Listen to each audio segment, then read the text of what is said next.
Okay, are we live? Just wait for people to join. Gotta share the link and whatever on my social media just now, so we'll just wait and do that. Put some background music on too. There we go, and now we wait.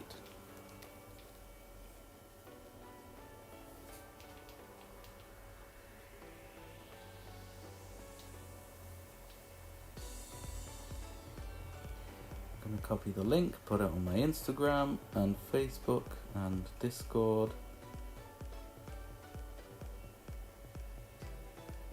There we go. Discord is done. Instagram.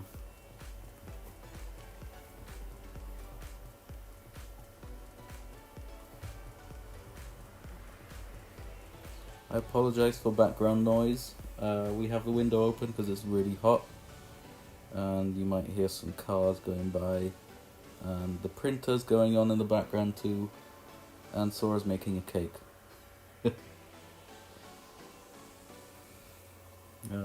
This was the only sort of moment we had before the move, so I just thought I'd take the opportunity to do the stream now and get it out of the way, if you know what I mean.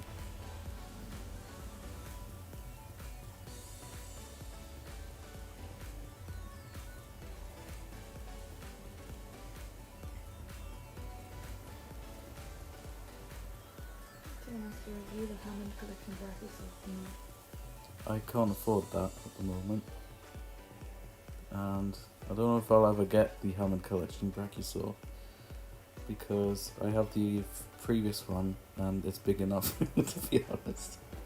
The new one does look really nice though.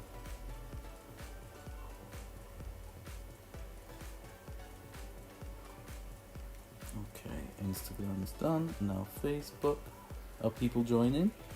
Yep, there's 12 people. Oh, hello everyone, thanks for joining. Oh look, someone shared my Pachyrhinosaurs on Facebook.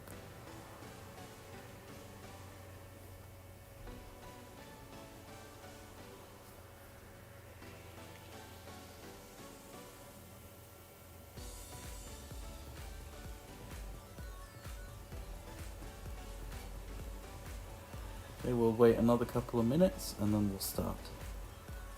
If anyone has any questions right now, you can ask them before we start.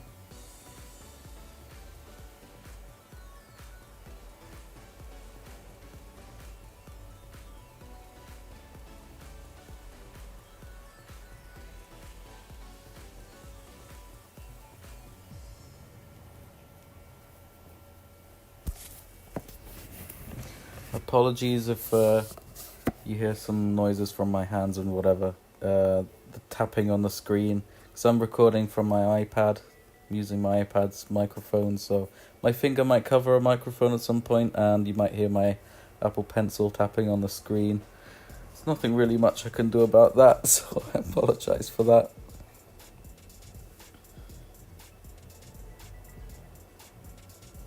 Are you getting the Transformers Cross Jurassic Park Dialogue Jeep bot? No, I'm not getting Transformers thing. I'm not interested in that. I really like sort of the more realistic sort of toys and whatever.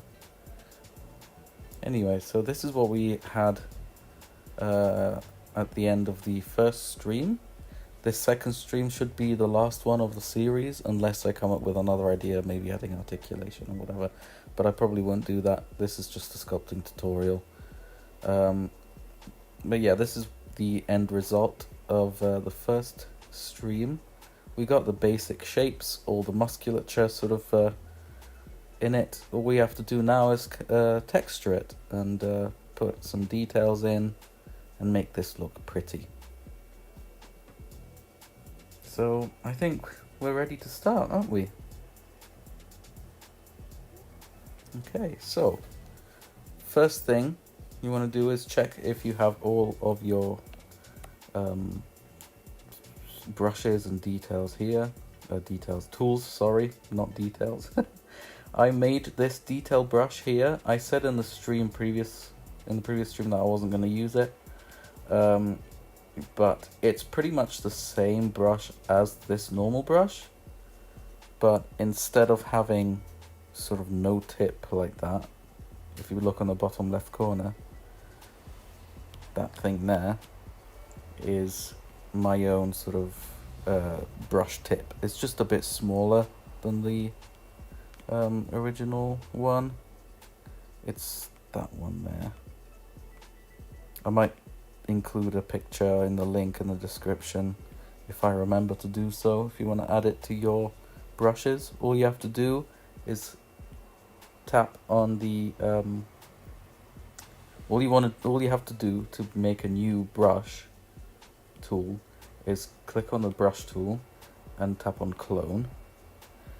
You can rename it. I called mine detail brush. I'm just going to do it again. Detail brush. And then all you have to do is just import from your pictures the picture that you want to add for the tip, and I'm going to include that in the description.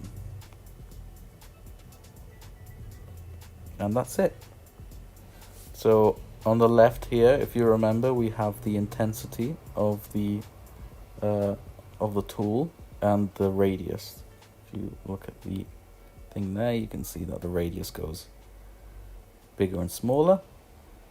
So what I usually like for detailing is have sort of the smallest radius we possibly can with the highest intensity. That gives us a really nice sort of sharp tip like that. But before we do any of that, we need to remesh to a higher resolution. The higher the resolution, the more detail you can put in your sculpt. It's just like a picture. Whenever there's a picture with a higher resolution or a higher megapixel count, the more pixels you can put in, the more detail the picture will have. So how do we do that? We go up here and then we go in voxel and then remesh it to something higher. We don't want to go crazy with it because we don't want our iPad to crash. So I think something like this will do for now. And then we tap on remesh. And the app crashed. Let's do that again, shall we? Let's go. We have to go a little bit lower with that. Voxel. Let's go to 1,000 and 100, something like that. This should be okay. And there we go. It's remeshed. Does anyone have any questions already? Someone asked, if Mattel make a JP3 Legacy Spinal and Plane set, would you get it? Yeah, heck yes. That would be amazing. Yeah, of course I would get that. So a little life update. We're gonna move soon, closer to Alex, and that will allow us to make all the rubber saws. And we're gonna keep chucking them out, and we can't wait. Okay, so another tool that I usually use, well, it's a combination of tools actually that I use for detailing. It's my detail brush. Sometimes I use the stamp for scales, which looks like that, but since this is a Jurassic Park raptor, it's not very scaly. It's more like a wrinkly look. So I use the crease tool as well. And that helps us sort of make more folds in the skin. But I also use the inflate tool. This kind of makes the detail look a bit more fleshy. We'll give you an example later. But these are the main tools that I like using. So we have to make sure we have our reference pictures. So I'm going to put our reference picture here.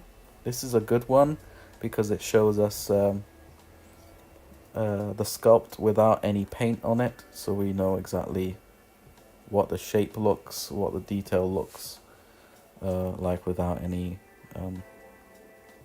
paint on it. I'm gonna try and simplify this as much as possible, so it's kind of the quickest way of texturing stuff. There is a quicker way, which is with a stamp, but it's never like really clean. In this way, you're just sculpting it manually, but it is one of the quickest ways to do so. Yeah, otherwise you could spend tons of time to just do every single wrinkle and every single like thing, but I'm not gonna do that because otherwise the stream would be like, I don't know, like 3 hours long or even more. So I'm just gonna give you an interpretation of it. So we want to start with the biggest details and then make our way down to the smaller ones. The biggest details here I can see are the bigger folds in the skin. So these ones around here in that area, those are quite big. Also there under the neck, there's one right there. Just getting those sort of bigger details first help. So let's go ahead and do that. So because it's a bigger detail, we're going to go on the standard brush, not the detail brush, and deselect the subtract and make the radius a little bit bigger. And then sort of draw it on like that, and it goes down, up like that. Something similar like that, doesn't have to be identical.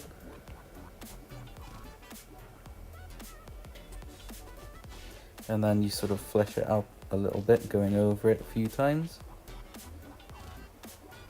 Like so. We can make the radius a bit smaller for the one underneath here. Like that. And then there's like another one under there.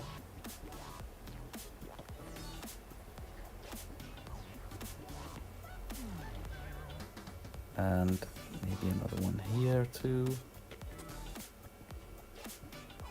This whole area in this spot is quite a bit bigger too, so we're going to increase the radius and make it pop out like that. So now we can go up to the neck and do that one. Make the radius a bit smaller and add that there. Like so. Add a bit more like this, and that should be okay. Right, so these are the biggest sort of details I can see. There's maybe a bit there on the tail too. Let's add that here. Like that. There we go. It's hard to see in this picture, but there is like a kind of like a seam down the tummy here, so I'm gonna add that too. Oh, I just realized the symmetry's off, just like what we did with the first stream. But this is better. This is a better situation because it is pretty much identical both sides. So what we're gonna do is go on local and then mirror to the other side. There we go. So it's got a bit of a seam going down here. Well, it's not really a seam, it kind of looks a bit like a seam because it goes down the middle. Like that. Okay. The other big thing, I think, is the eyelids. So we're going to get a nice picture of the eyelids, of the eyes. And I think maybe... which one's the best one for that? Maybe this one.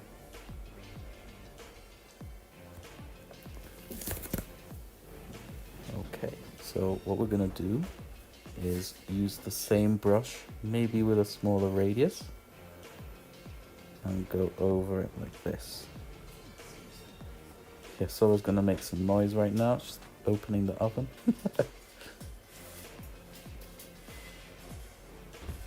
And we're gonna pretty much draw the eyelid on like that.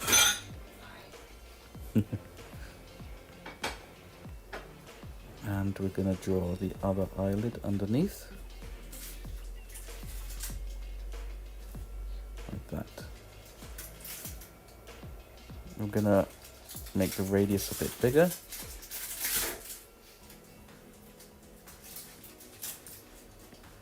And go over it like this.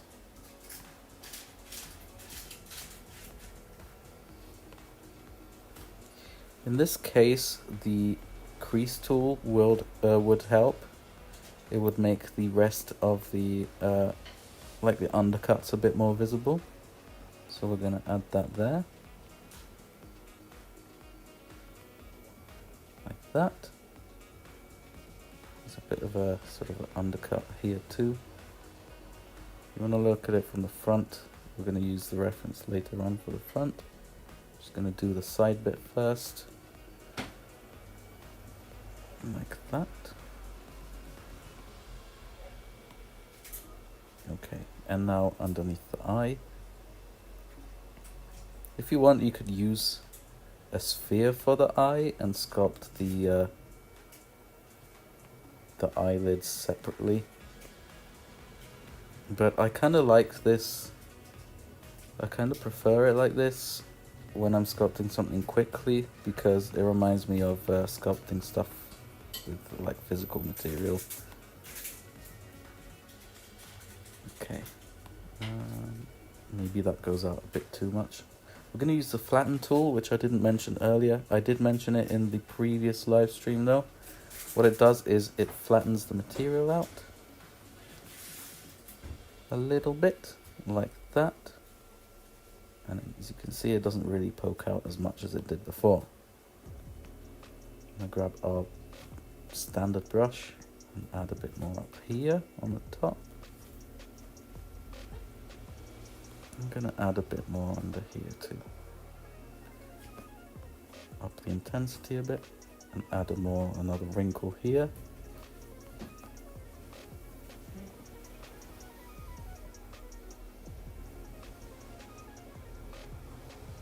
And that kind of looks alright. I'm going to take the subtract tool, make it a bit bigger. No, actually no, I won't do that. I'm going to use the drag tool this time, which is a tool that we used in the previous stream. As you can see, it doesn't have much of a binocular vision. We can sort of enhance it a little bit by grabbing this part and moving it in like that. And grabbing the center of the eye and pulling it out a bit like that too.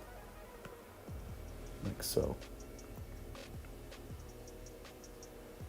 That looks a little bit better. I'm going to use the subtract tool now to kind of accentuate some of that here.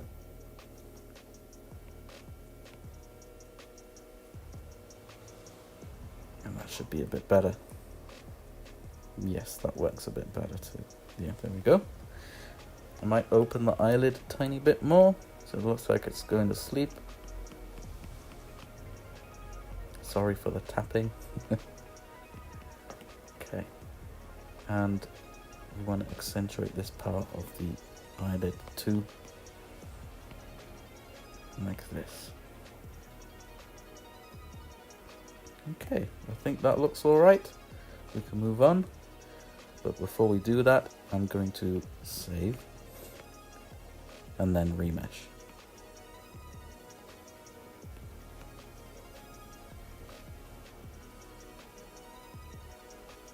And there we go. I'm going to use the crease tool to make the mouth line a bit deeper.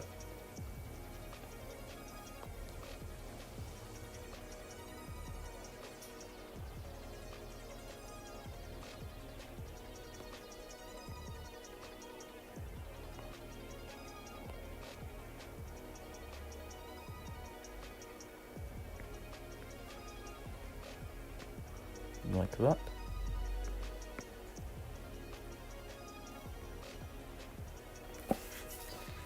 And there we go. Now we can start detailing the face a bit more. Which is the best picture for that? I've got a nice one for the top of the head right there, which is going to be handy later on. I think we can stick with that. We can stick with this one for now.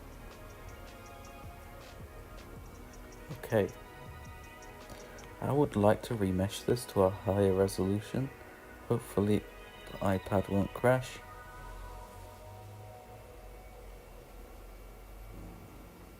There we go. Now we can use our small detail brush.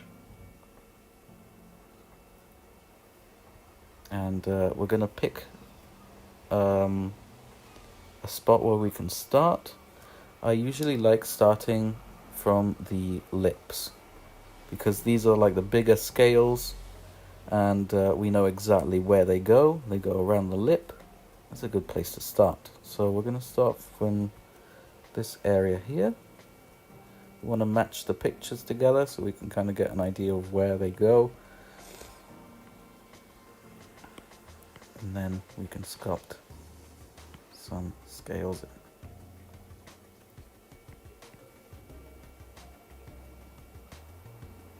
These are very reptilian looking. I really want to up the resolution again, but please don't crash.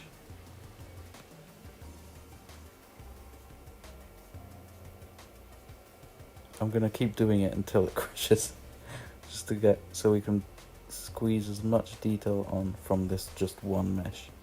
Usually when I'm sculpting the rubber saws, I have the head as a separate piece and have that with its own resolution, which you can pack a lot more detail in when the parts are separated.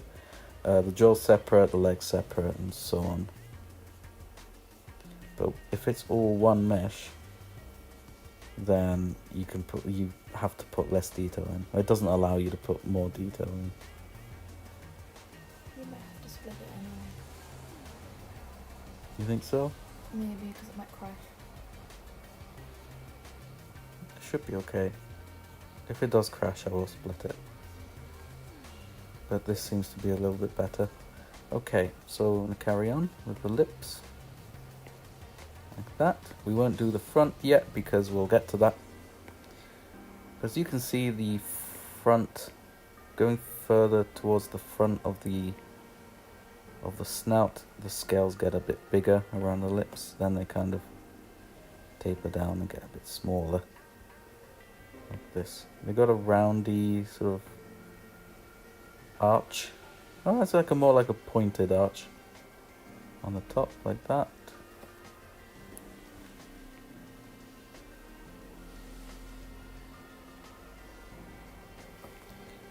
And they get a bit smaller until we reach this part here.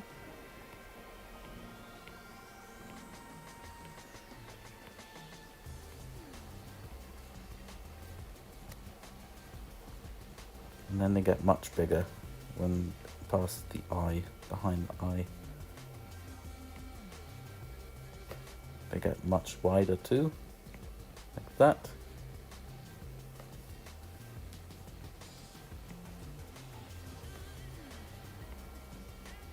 You know what? I think Sora's right. I think we should probably separate them, separate the head.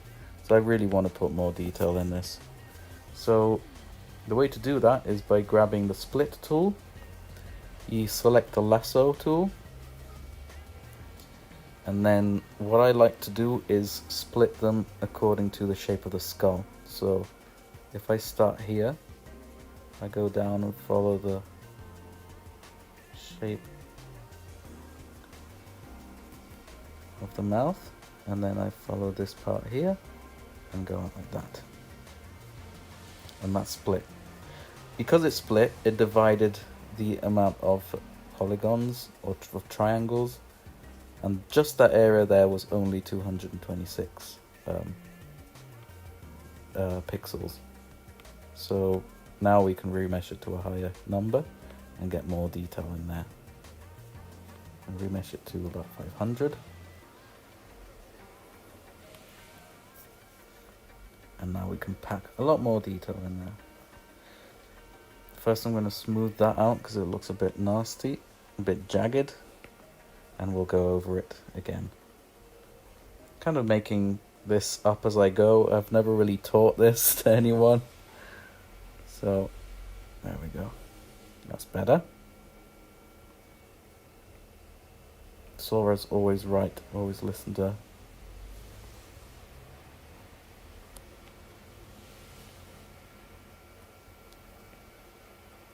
Thank goodness for undo buttons, eh? They don't exist in real life. Real life would be a lot more easier if there was an undo button, wouldn't there? Wouldn't it?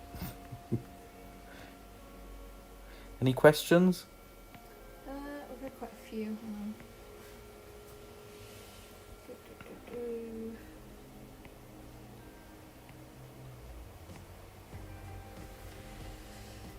Mike Thorm asked, Oh, hello, Mike. would you ever consider making a Ray Harryhausen creature in the distant future, and if so, which one? Oh, I probably wouldn't. I'm not a big... I mean, I love his work, but I'm not a big fan of the designs and whatever. I'm sorry. I don't think I will. Someone asks, why aren't you using ZBrush? I don't use ZBrush because I don't have a powerful enough computer for it. And I like using my iPad for drawing anyway, so I thought, why not combine the things and use, you know, what I have. And it works really well, I think. Yeah, I prefer using my Apple Pencil to sculpt all the details in. I'm just going to tweak the shape a little bit, because I think the cheek needs to come down a bit more here, beneath the eye. Like that. Would you do a Jurassic World Camp Cretaceous style guide? Yeah, we will do that eventually, I think. I'm going to use the crease tool just to make this a bit more crisp. Someone asks, what's the biggest thing you've made? The biggest thing I've made? The Egyptian one? No, I think the biggest thing I made was probably the raptors at home in Italy. I made some... They're not true to scale. They're like a little bit bigger than real Deinonychus size raptors. What, like 3/4? Yeah. I made Blue and Charlie. They're not life size, but they're close. They're probably the biggest things. That's actually, now I think about it, that is a lie. I've made theatre sets that are much bigger. Theatre props and theatre sets, so I guess those count. What size were they? I don't know. They're a few meters big. I don't remember. It's a set, it's massive. Yeah. It's life size. Someone asks, how are your days? How's my day, or how are my days? How is your day? Okay.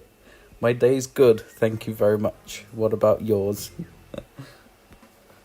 Gonna use the crease tool again, just to accentuate the shapes here of the fenestra. Oh, and Tyler says Red Robin. Yum.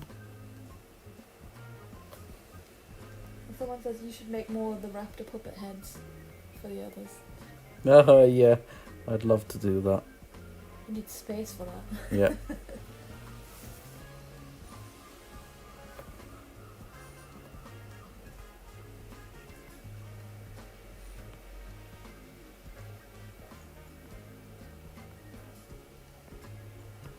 Okay, I'm going to use the smooth tool. Smoothen it out a bit.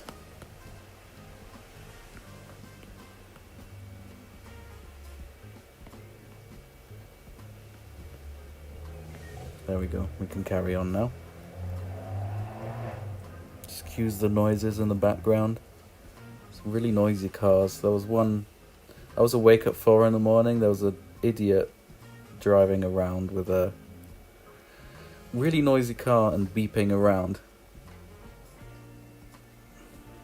Okay, right, so what we're going to do is, instead of sculpting each scale individually like that everywhere, what I'm going to do is put in the major, like, most obvious lines. There's one going down there, and then there's one going down here. And there's one there. So I know which direction the scales go. I call them scales. They're not really scales in this, but you know what I mean. Any more questions? Have you ever made an animatronic? I haven't made an animatronic, I don't think. I have, sort of. I don't think I made a puppet. It's not animatronic, it's not electronic at all. No. I've made an iMac, if that counts. Oh yeah, that counts. So I'm sculpting some of those scales here around the eye.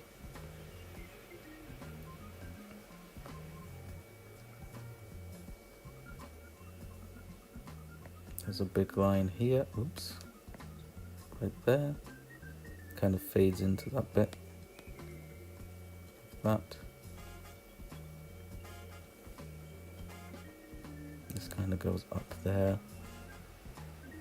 There's one there, one here. Kind of goes up there and joins up that one.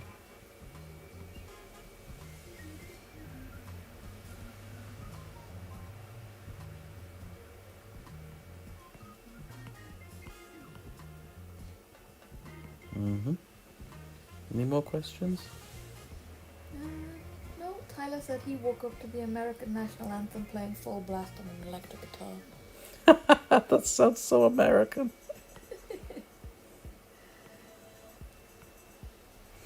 Can you guys hear the background music? So I can't tell if it's playing or not.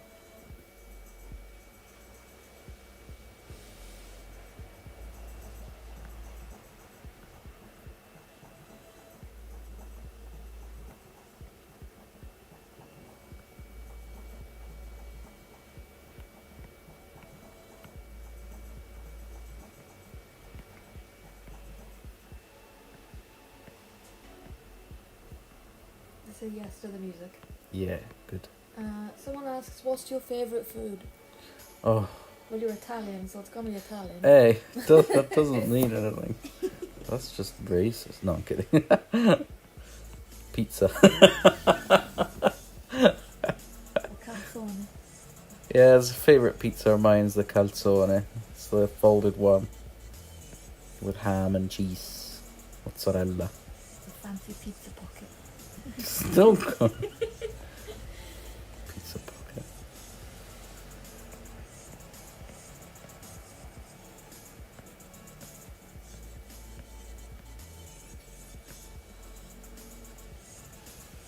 The music's a little quiet.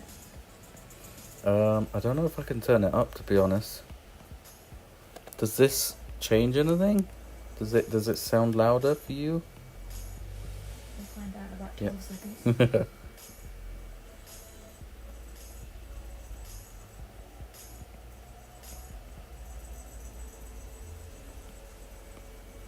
Just gonna add a bigger wrinkle here because there is one there.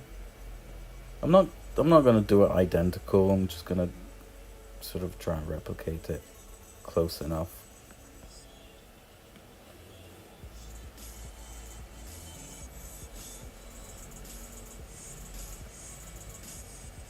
Can you hear the music a bit louder? I can hear it.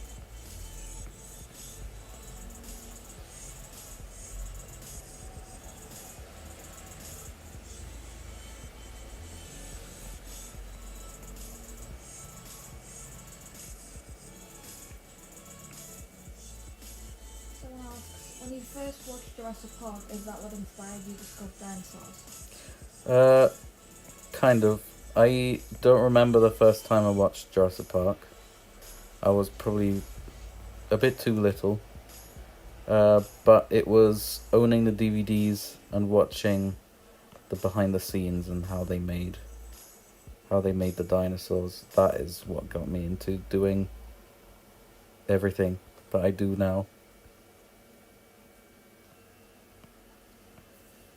Someone asks how long you've been sculpting for, or what age did you start? I remember making my first sort of little thing when I was 4. I made a little mouse out of paper. I think that counts, doesn't it? And then I just sort of started making more and more stuff. I just had this urge of replicating things that I liked. So dinosaurs from Jurassic Park, and you know, then it became Iron Man and all of that. I feel like it's funny that at that age you were making things and I was dismantling things. Yeah. Right, so we're gonna put in the most evident lines on this, on the picture on the left. So there's one, like, they sort of start from the scales and they go up, from the lip scales and they go up like that, kind of parallel, like that ish.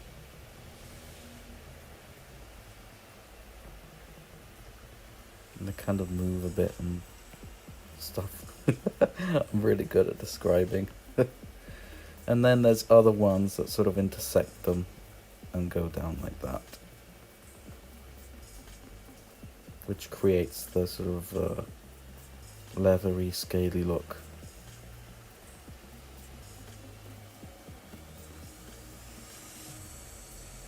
Some parts get a bit smaller, some parts get a bit bigger. And I'm going over them again to make them look a little bit more organic, instead of just like a grid. If I smooth out some of the edges like that, it becomes a bit less harsh, becomes a bit more realistic. I think a bit more organic. I'm gonna add one there like that. So, any more questions? Zul is here. Hi Zool. And Mike says he'd rather listen to your voice than the music.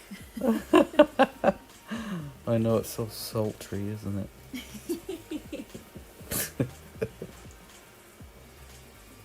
Add another one. I think that.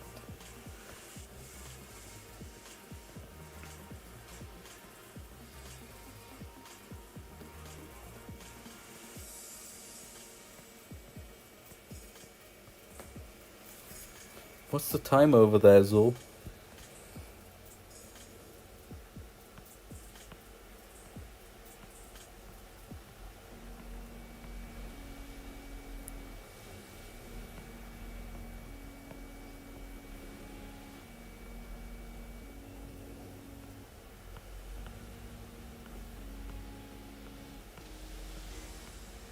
I gotta speed up a bit because it's supposed to be a shorter. It's supposed to be a live stream and not like a actual like sculpting thing. If you know what I mean. No, it's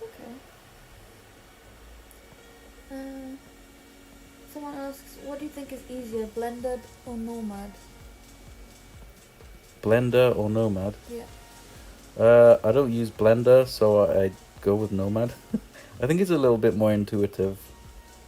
I tried Nomad. Zool tried to teach me. Still too much. Yeah, sorry, Blender. Yeah, Zool tried to teach me. I demanded him to teach me. Yeah, and it's I'm usually really fast at picking things up, but when I struggle, I tend to like drop it because I'm getting annoyed at myself, if that makes any sense. I think a lot of us do that. Yeah. If I'm not immediately good at it, I don't like it no more. Someone asked, what was your hardest sculpture you've had to make? Probably it was for a TV show. I don't remember what it was, but I had to make like a medallion that it's one of those blue medallions that royalty give out. It was for something like that. Was it Princess Diana TV show? I don't remember, honestly. Like a medal? Yeah, it was like a big blue medal thing. And I had to sculpt the queen. Like, it was a bas relief. Oh, like a low. Yeah, it was a very sort of... a bit like imagine a coin, and I had to sculpt a face on a coin. like, it was fine. I managed to do it, but it took me a little bit longer than I would have wanted because I tried to get the likeness of the Queen as closer as I could. I've got pictures of it. I don't think I can show it though for NDAs and whatever. But that's probably one of the hardest things.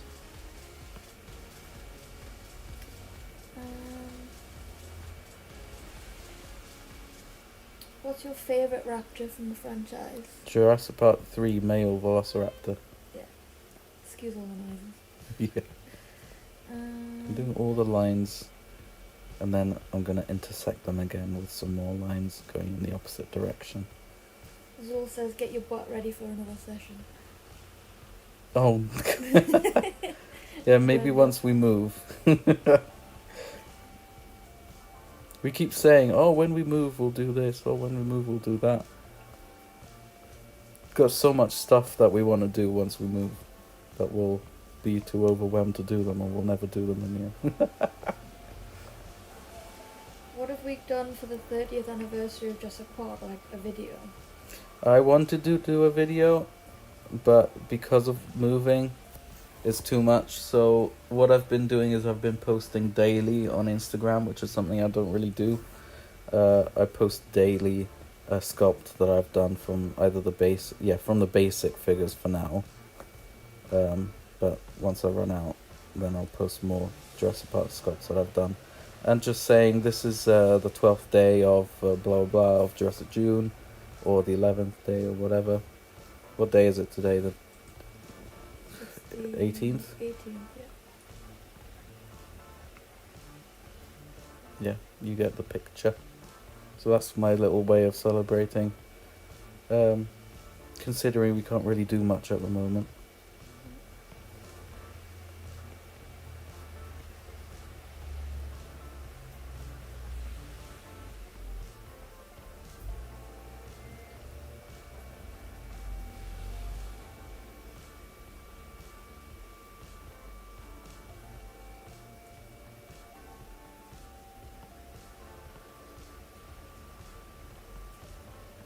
So once I've sort of intersected those lines, I go around each scale again to soften them up, make them look a little bit more organic, maybe add a couple more in, like that.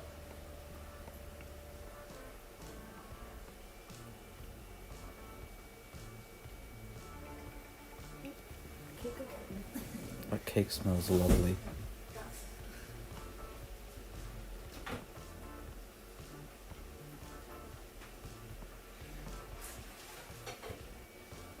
Making a gluten-free cake for my dad because it's Father's Day.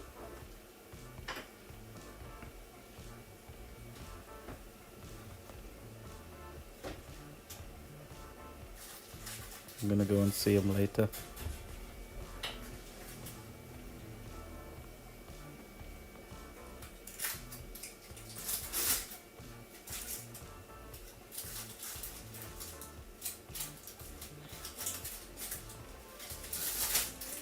So it kind of looks a bit messy. I find that a little bit more messy looks a bit more organic, but it gets all kind of fixed a little bit once I use the inflate tool, which I'll show you in just a little bit. It kind of makes everything, kind of makes the lines a little bit less harsh and a bit less jagged.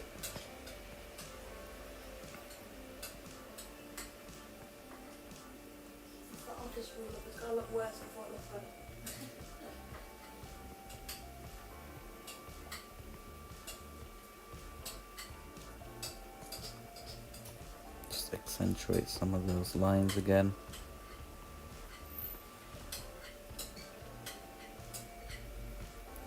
Jeez, just the smell of it is making me really hungry.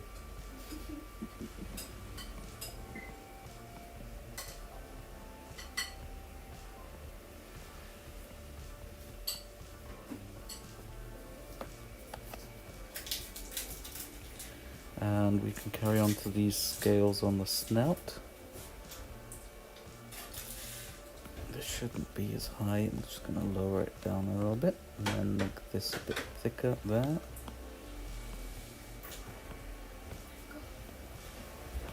third layer in.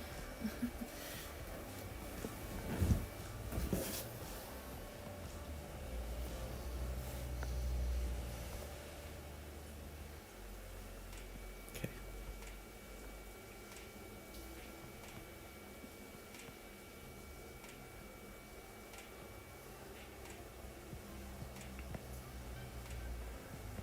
Any more questions? Is this on iPad? Yes, and I'm on my iPad Pro 11-inch from 2018.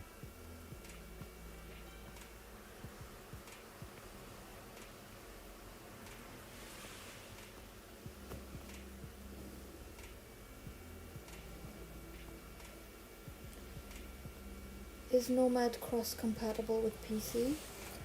It's not cross-compatible on PC, but you can get an emulator, an Android emulator on PC, like BlueStacks, and you can install it on there and use it on PC. Someone asked, have you been offered to work on film to do sculpting?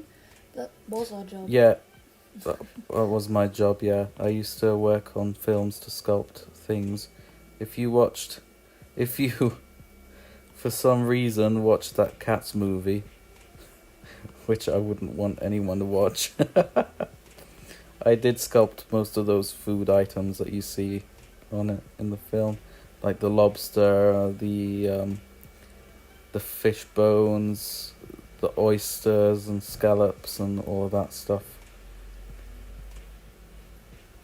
Also, there's a film called Ammonite, where I got the chance to sculpt an ichthyosaur skull and a bunch of ammonites. I wouldn't recommend you watch the film though, unless you're into some weird stuff.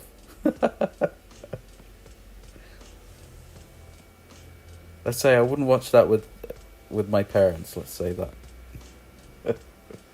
Someone says you're tainted because you worked on cats. I'm tainted, yeah. You don't get a choice when you're in the industry. You just Yeah. work on what they give you. Yeah. I mean, you've worked on fun films as well. What, like? I mean, you've done... Oh, Isle of Dogs, that was amazing. That was such a great experience. Men in Black International, the one with Chris Hemsworth.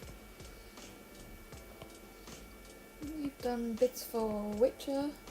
Was it Game of Thrones or Witcher? It wasn't Game of Thrones. It was the place where we made the swords and stuff for Game of Thrones, but I didn't make anything for Game of Thrones. Game of Thrones. I've only done one film, so Mhm. I don't have much of a list.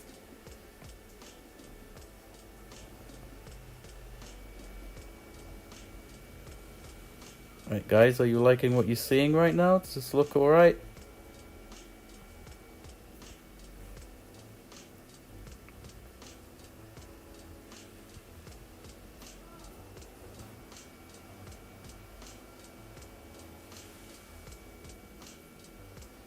I'm gonna do the front now.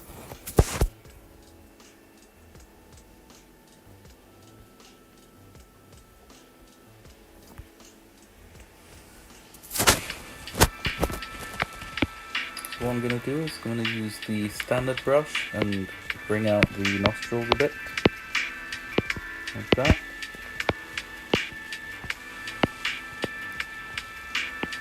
I'll make them a bit deeper too. And then soften it up, smooth it out, move these in a bit. Someone says they're shocked you never worked on the Jurassic franchise or like Godzilla or something. I got really close to working on Dominion. Actually, I was in talks with people and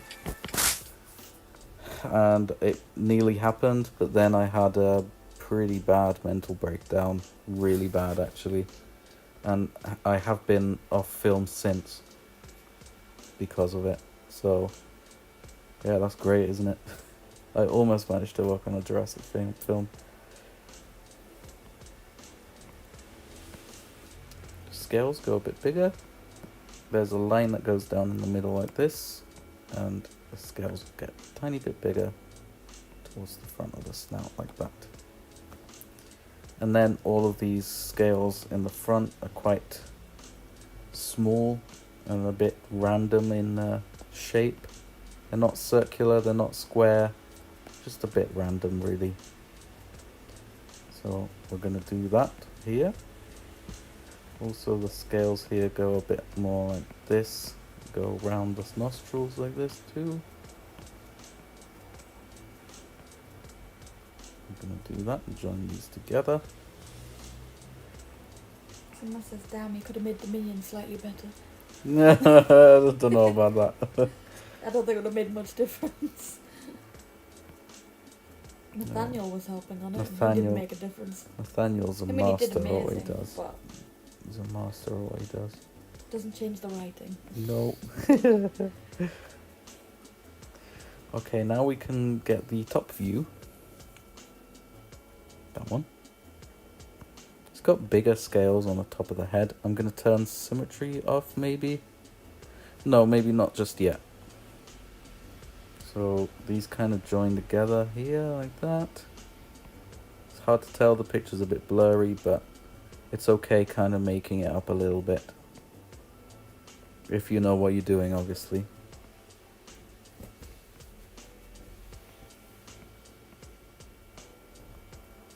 So there's a few lines here. Hold on, before we get to those. There's a couple of lines that like go up like that.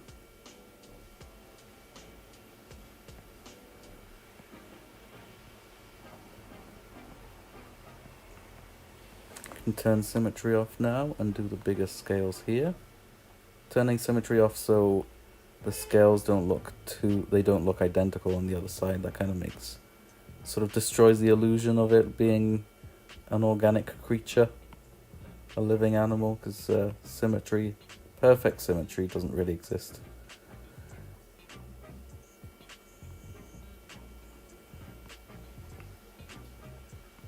Unless you're an Instagram model with filters and stuff.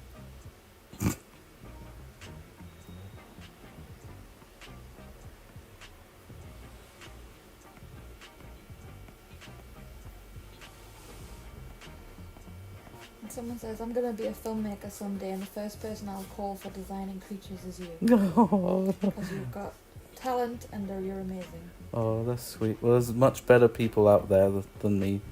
Don't forget that. I appreciate that, though. It's really Mike sweet. Farm also says, don't worry, once I get a producer on board for my fan film, for the next anniversary, you'll be the first person I call. Oh. Thank you. And someone asks, what would you need to do if you were able to work on Dominion? It depends what department you work on. So, I usually work on prop designing, prop making. That is generally referred to as a modeler. So I would be, if I was in Dominion, I'd probably be making molds and stuff. I wouldn't be hired to sculpt because they only have like people, top tier people that have worked on tons and tons of stuff to sculpt before they let just anyone do it, if you know what I mean. Because even though I did work on film, I didn't work on film as long as you need to sort of climb up there and be trusted to do stuff like that. So I probably would have been sort of a mix of a set dresser and mold maker and just a bit of a jack of all trades for props, for the props department, if that makes sense. Yeah?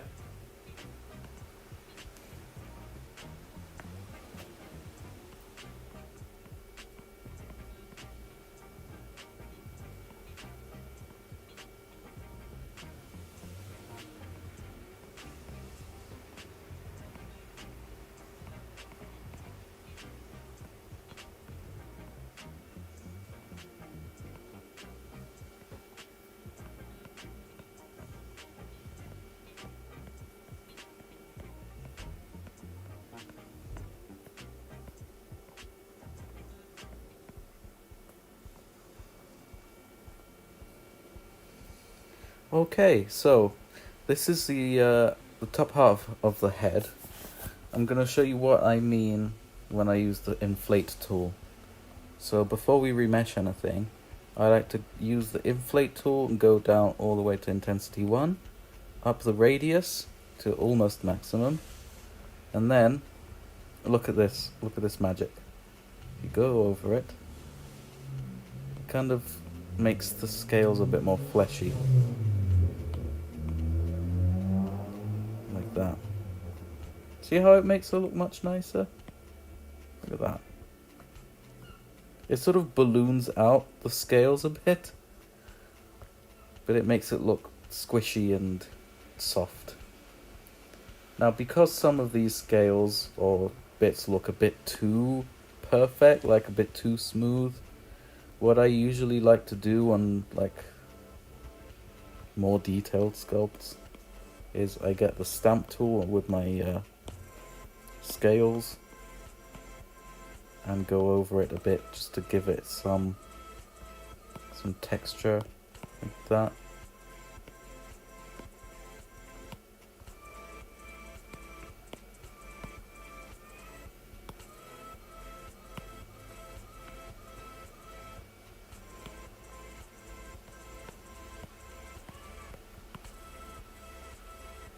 Yeah. And I use the smooth to smooth out any bits that need smoothing, like the eye. And there you go. That's how I texture my models. I'm gonna remesh that just to sort of consolidate it a bit.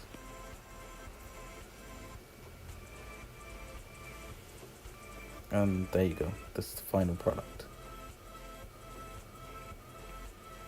It's not perfect, but it does the job for a quick sculpt like this for a live stream. So we're gonna do the same thing for the bottom jaw. We're gonna split it here like that. Oops, I just went over a bit. Like that. There we go. Remesh that to a higher resolution. Almost 500 will do.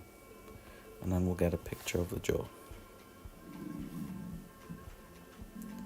If you heard that, that's my tummy. I'm hungry. It's the cake, man.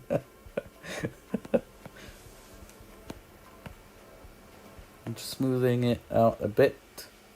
Get rid of the jaggedness. Okay. Oops. Where's it going? There we go. Right, so we're going to start with the lip scales again.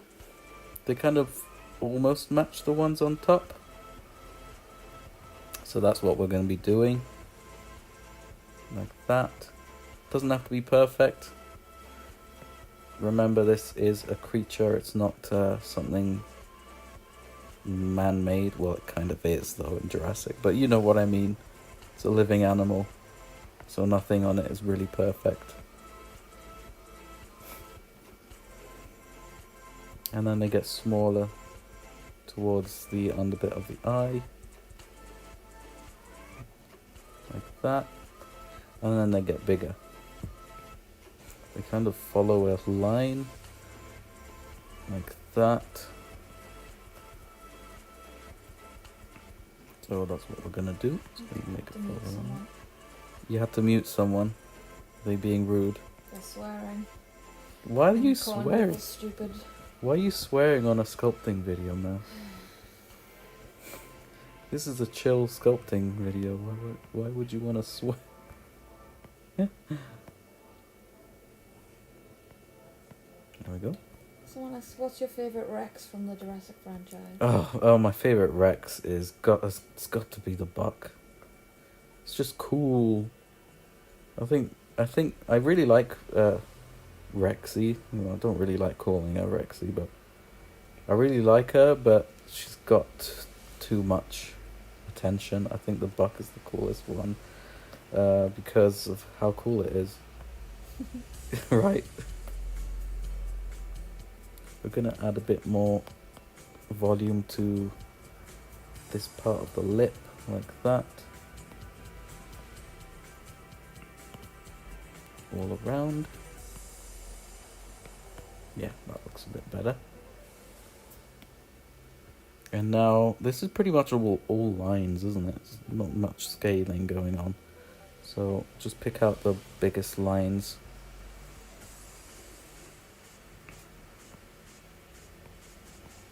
It's kind of a bit random, but also not really. There's some of them that follow certain directions. That. We didn't get an answer if the music is louder or not, by the way. I don't know. I haven't complained, so. Someone says, speaking about the book, how's your new Sculpt coming along? Oh, well, if you were on my Patreon, You would know how that was you would going. know how that's going on. I'm not going to spoil much, But going good. but it's going well. Could be going a bit better, but anything could be really going better though. So I'm not really complaining. It's looking good, guys.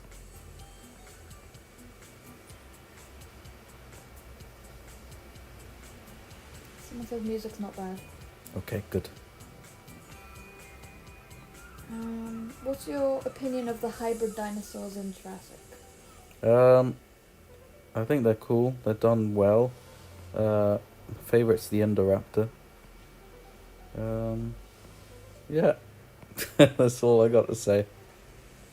It works for the films, for the newer ones. I'm not a big fan of them, but yeah, it works, I guess.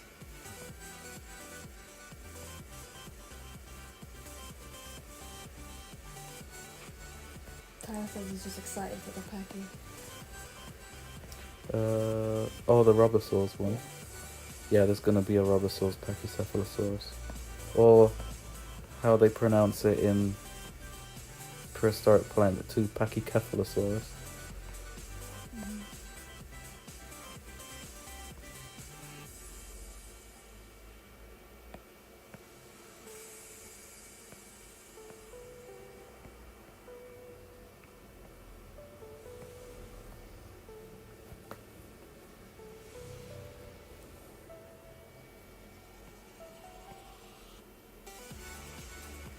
How long's the stream been for now? I'm not sure. Just says started an hour ago. Doesn't say specifically. So about an hour then. Could be an hour and a half. We wouldn't know. Because it just goes 1 hour then 2.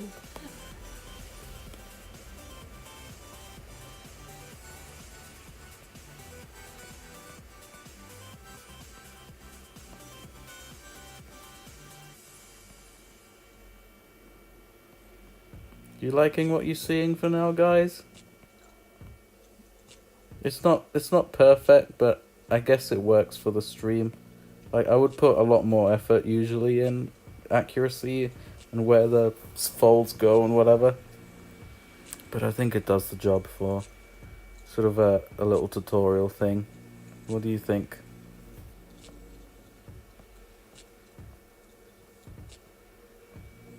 Because this is a simplified, sort of sped up version. Yeah. Because in reality you'd put every little scale in. Yeah. Do sculptors keep their models from movies? No. Nope, it's not their No, property. you're not allowed. So when you work on film, you are hired by a company, and everything that you make, you do not It's own. theirs. In fact, when I was at university, I was taught to never get attached to my work, because you just can't have it. It's not yours to keep. It's not yours to replicate. Yeah, it's kind of a bit harsh, but it's just how it is. Which is They're why we they're make our own. they're paying you to sculpt it, and that's it. It's not yours. Yeah. What did you say? That's why we do what we do, because we like to keep them. Yeah, we like to keep them. Yeah. And everyone says it looks good, looks beautiful.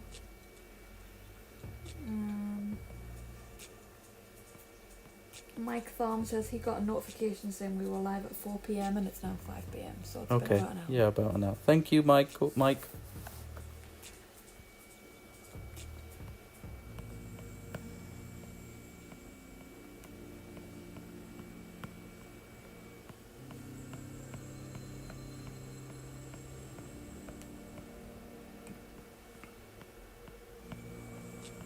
Right, so the underside part of the jaw is something that has really fascinated me, which is something that Mattel doesn't really get.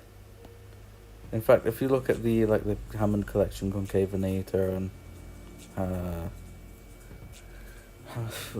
pretty much every Mattel sculpt, is that it's missing this really nice detail underneath the chin and under the bottom jaw, and you can very clearly see it in Jurassic Park 3. And I'm gonna pull it up now. Jurassic Park 3 egg scene. Velociraptor. I'm not gonna play the video, but we might be able to see it. It's a shot. There it is. That's this shot when the raptor collects the egg. You can see that lovely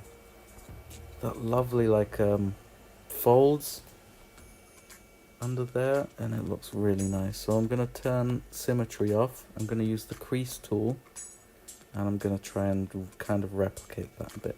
The original Jurassic Park raptors have that too, have that detail. Pretty much all the dinosaurs in the Jurassic films have this nice little touch. There we go.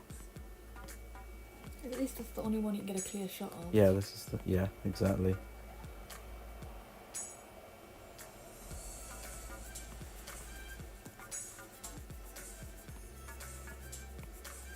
There we go. I'm gonna accentuate some of them with the brush tool. I'm gonna make the center one a bit bigger. Like that. And make maybe this bit a bit bigger, this bit here, this bit pop out a bit more. And there. There we go. Now if we use the detail brush, we can sculpt in the rest of the details. So I'm going to turn symmetry back on and sort of continue these lines down a bit like that, kind of making it up right now. It doesn't really matter as long as you continue the texture a bit up to that point. Oops. Unless there's something really important about the scales and design or whatever. But in this case, what we're doing now works. And then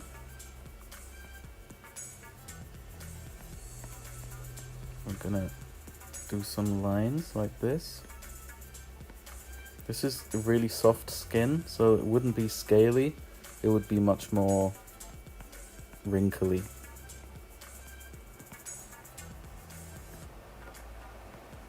Like that. It's not perfect, but it kind of works for what we're doing. Like that. Add a bit more detail like this, and there we go.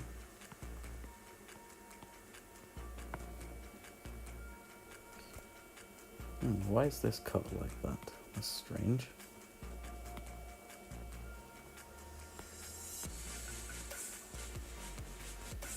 Let me fix that real quick.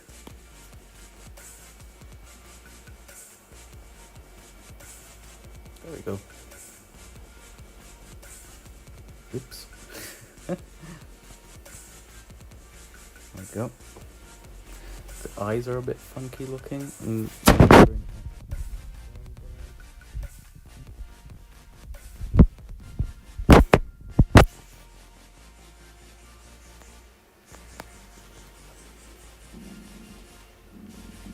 Is my stomach going again?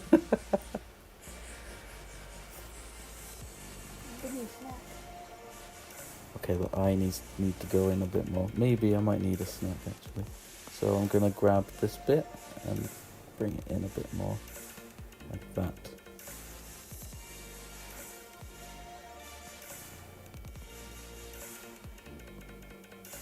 Bring that out a tiny bit. Maybe bring the cheek out a bit too, and same on the bottom jaw. Yeah, that looks a bit better.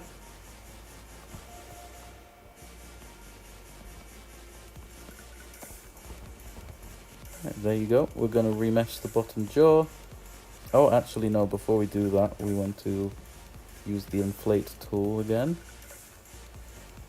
Bring back our pictures.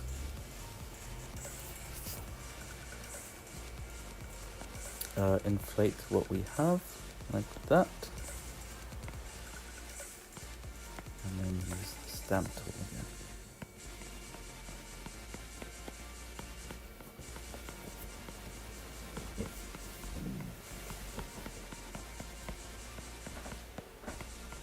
There we go. Now we can remesh. And that's it. So that's the head. Now let's move on to the body. Now I'm not going to put too much detail in the body because I don't want to split everything. But what we're going to do is going to use the detail brush again. And we're going to start with all these wrinkles on the neck. So, yeah, maybe. They kind of start on the neck like that. And they go down all the way through down the spine, actually. So I'm gonna make some lines here. They get smaller here through to the where the neck joins onto the back.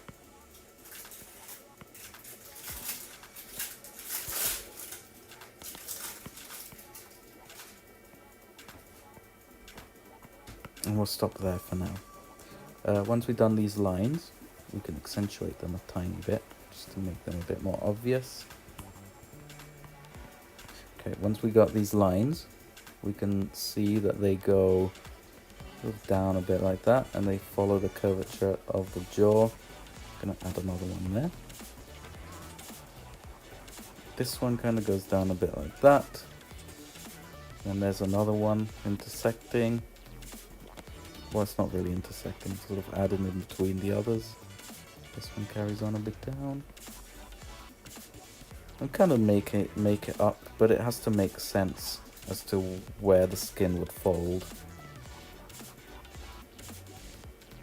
Like that. Add a couple more in between. And then here they kind of go like that.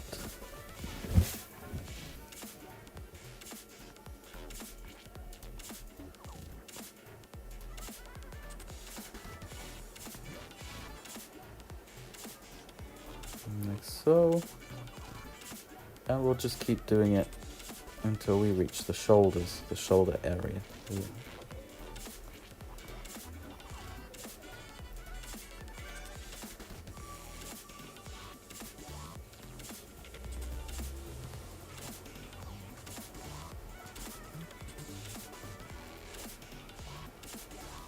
They kind of join up as kind of a, look a little bit like a V in the front of the neck.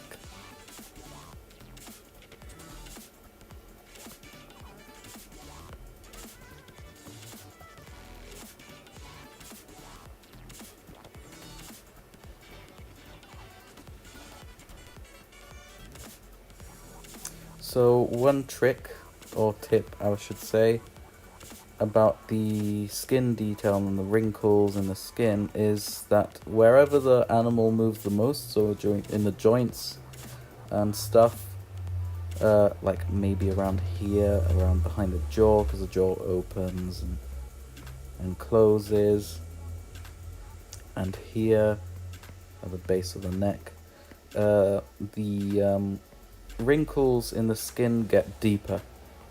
They get quite a bit deeper actually, compared to like more stretched out parts of the skin, like on the rib cage in this area.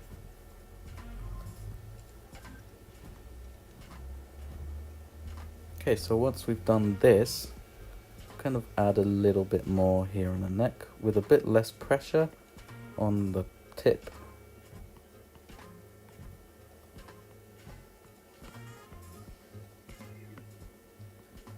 And then, once we've done all these sort of major folds in the skin, we can add some more random ones in, like this, just going around a bit randomly with very, very light pressure, just to add a little bit extra texture without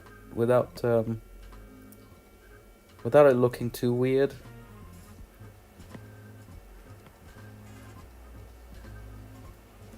Like that. I think that works really well, and it'll work even better. I'm going to add a couple more lines like this. It's going to work even better when we use the inflate tool. It's going to look much nicer. Just putting some random lines here and there.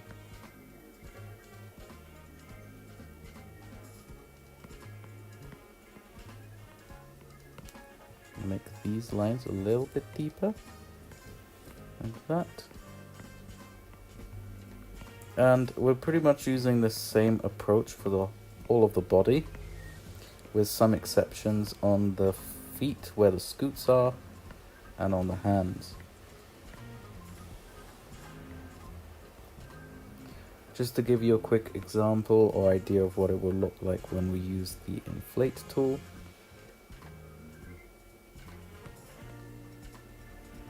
This is what it looks like. Is my stomach going again? And I think before we carry on, I might have a little snack break, and you can ask me all the questions that you want. Okay, so I'm gonna have my snack break now. And you can ask me all the questions that you like. Thank you. Pancetto, maybe. These ones, or the croissants or something like that.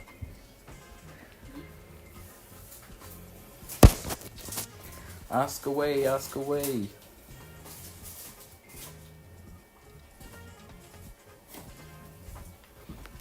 Are you gonna hear some plasticky noises? It's me opening the packets of the snacks.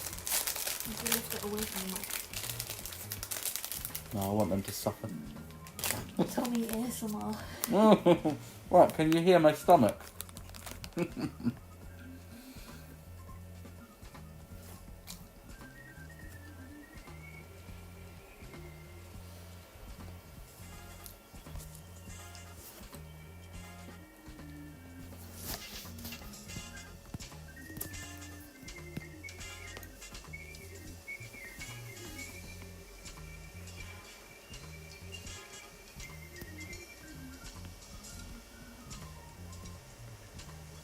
We got some questions? Someone was asking what stamp tool you're using, but you don't. I said you were just using a brush. But they're like, no, after you've done the texture, Yeah, what stamp? I did use a stamp, so yeah, it's just this. I can't show you properly, but if you go on Google, Or is it pre-thingy one? I don't remember which one it is, but it doesn't really matter as long as it's kind of scaly looking, Yeah. because you're only using it a tiny bit. So what I put in is scale alpha texture.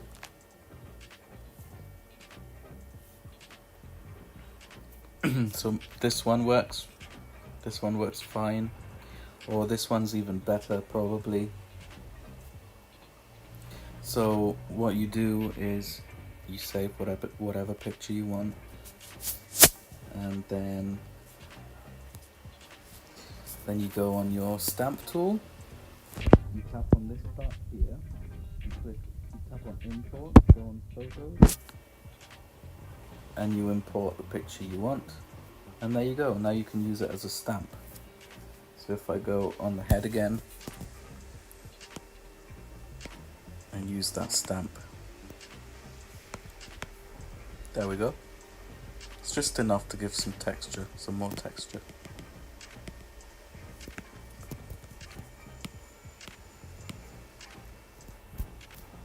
Did I just cover the microphone with my finger? I might have done.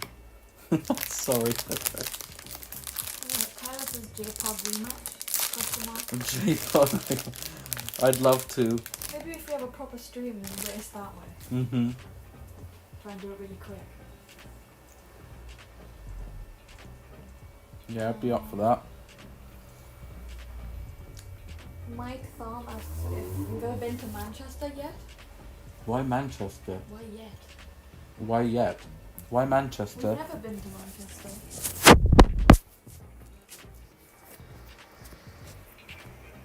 Okay, let's carry on sculpting. Someone asks, will you be making this posable in another stream? Maybe. I usually don't like texturing things until after all the posability stuff is done. But, well, I'll have a think about it. Okay, so carrying on. Gonna make these folds follow the shape of the arm. They sort of tuck away. The folds tuck away underneath the arm. Oh, Mike says if we ever come to Manchester, he would see us and we could go look at the T-Rex in the Natural History Museum. Oh, yeah, I'd love that. Yeah, thanks for the invite.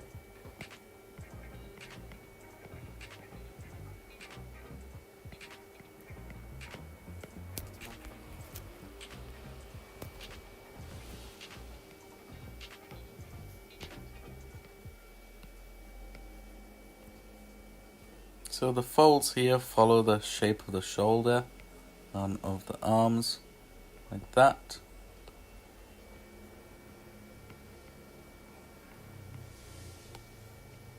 You don't want to make them too perfect, because these, remember, are organic looking folds in the skin.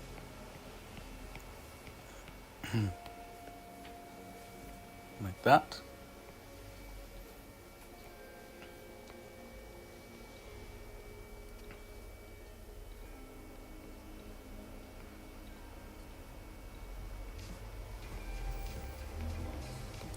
And then these kind of carry on up there.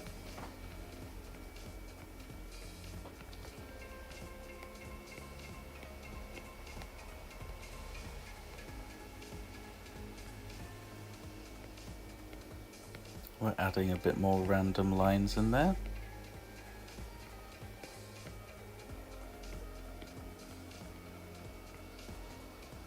We're going to make these lines a bit deeper because that's where the arms move the most.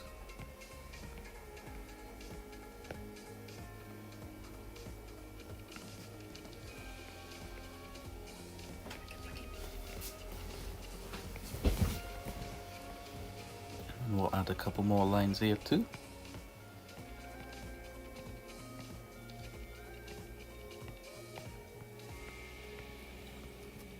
Now the thing about the raptors in Jurassic Park is that the skin folds on the spine are quite evident. I remember a certain toy, this one here, has replicated that really well. Although it's not a Jurassic Park toy, this is just a Velociraptor from Resaurus Carnage line. Look at that! Haven't they sculpted that beautifully? This is hand sculpted. And you can see all those wrinkles on the spine. They look beautiful. So I'm going to try and kind of replicate that a little bit. These sculpts look really organic to me and I love it. So we're going to add these lines on the spine, like that.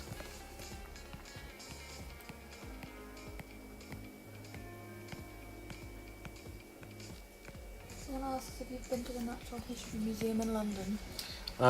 I've been to the Natural History Museum in London a lot of times. First time was in 2006, before I moved in to the UK. I moved in 2015, and since then I've been going pretty much yearly. And it's still super out. Yeah, it's really outdated. The dinosaur bit is really outdated. They really need to work on that. So we're going down all the way to the tip of the tail with these.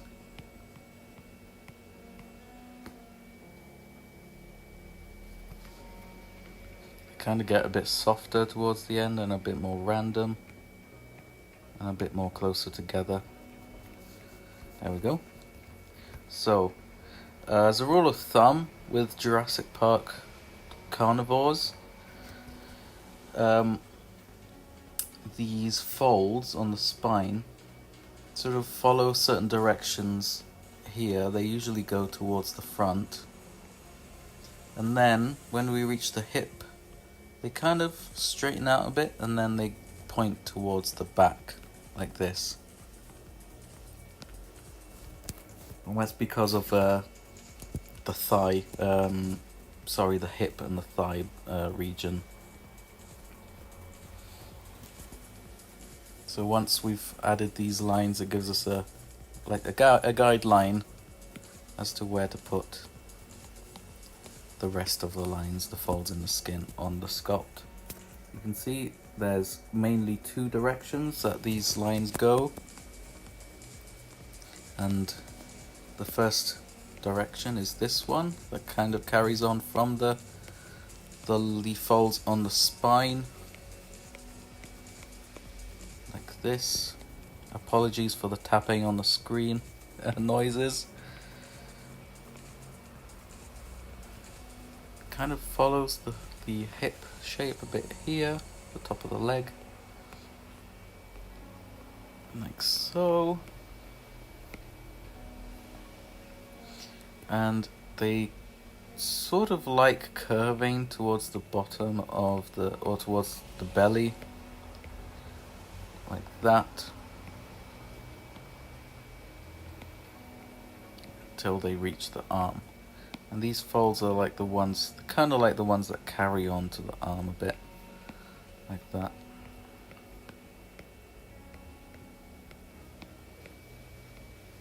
Accentuate just some of the most important lines again. Carry them on a bit down here too. Kind of blend these back ones in with those lines again.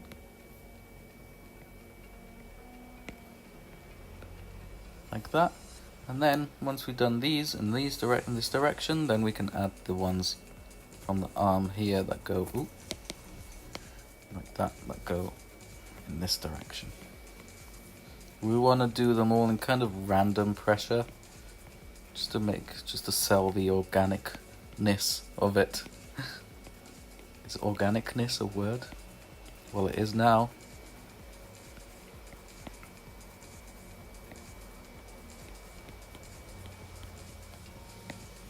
Someone asked if you were going to do a Walking with Dinosaurs style guide. We are working on a Walking with Dinosaurs style guide, and it's looking freaking awesome. Working with some real talented people on it. Incredible stuff. Really, really cool. And I can't wait to show everyone once it's done. It's going to be really special.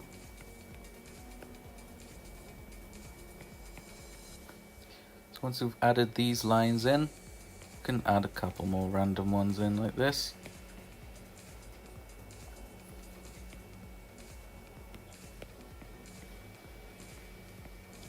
We're going to do the limbs last. And that's for the main part of the torso.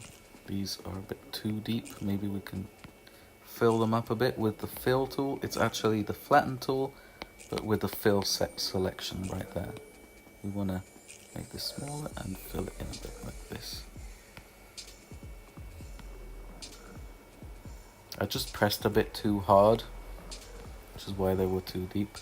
Now we can blend them in a little bit better with the detail tool, like that.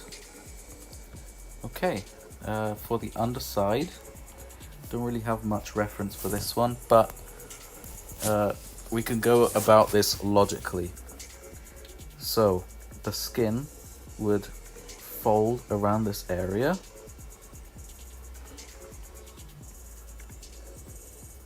like that, and kind of fold back up around there. And also here, the same thing would happen like this, and it would fold back out again like here. And we're going to do that until we reach the middle, like this. And then kind of add a bit more random ones, still in the same kind of direction. Oop, that's a bit too deep. There we go.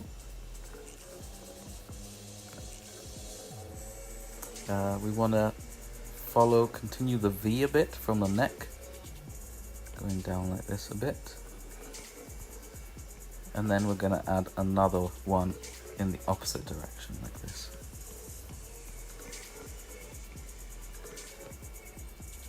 And then we're going to add a bit more random lines. It's not perfect at all, but it works for what it is. I've got more reference material. I'm not sure how much I can show because, you know, sources and whatever. I don't want to get demonetized for showing pictures that aren't mine. Some of them you can find on Google, some of them you can't. I don't want to get into trouble. So, there we go. This is some of the lines. There's a couple more lines here, which should be a bit deeper, like this, around the armpit.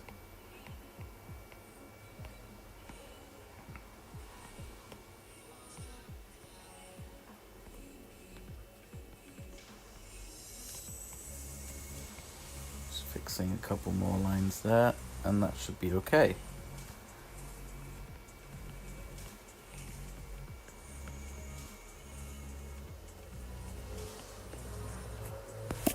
It's not very neat, but again, it works for what we're doing.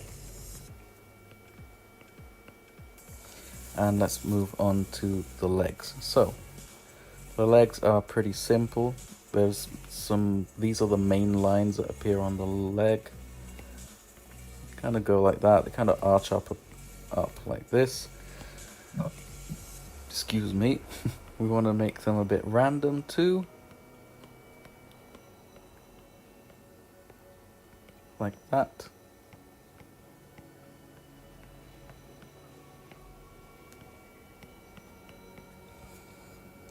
And the arch kind of inverts here. And it follows that shape down there. And then it sort of straightens out a bit towards the middle. And it turns into the arch like that.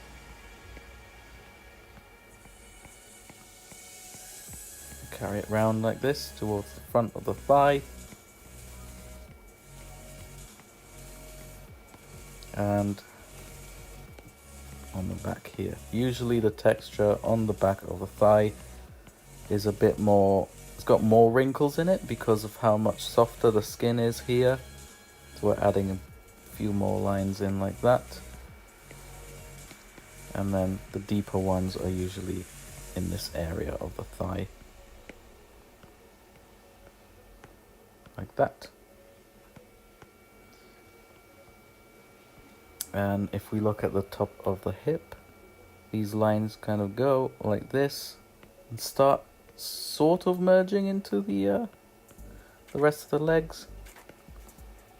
These ones on the back, they do merge with the arch of the leg like this. They kind of follow that shape.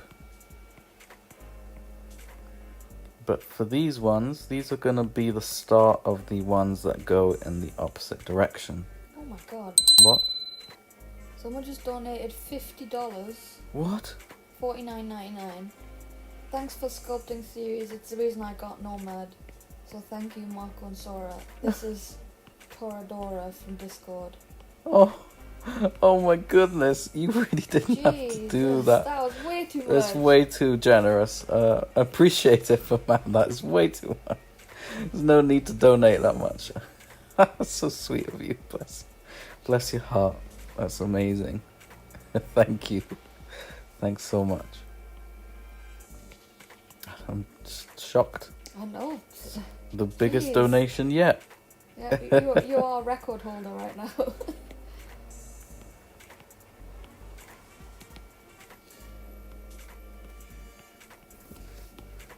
So adding a couple more random lines in. And this is what we have. This is nowhere near the quality of Stan Winston stuff at all. But it's just like it needs to give the impression at least of it looking somewhat similar with the most important aspects of the texture in it. We're going to add a couple more lines here because this is where the legs move the most on the hip.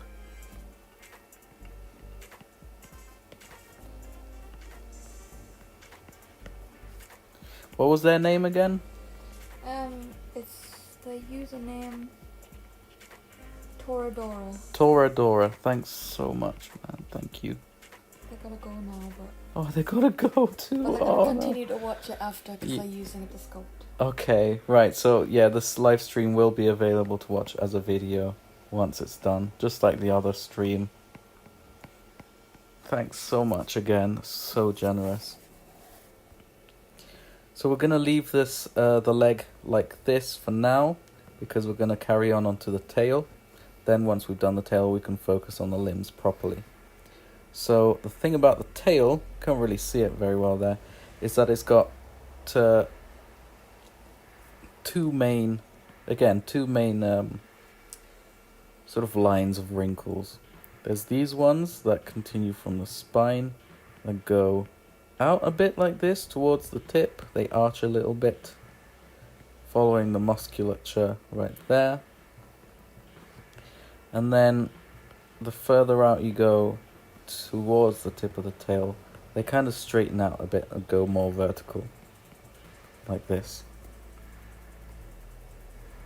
See that? These go more in that direction, and then towards the middle of the tail they go more vertical. So once we've done that, they usually carry on like this and continue the arch like that.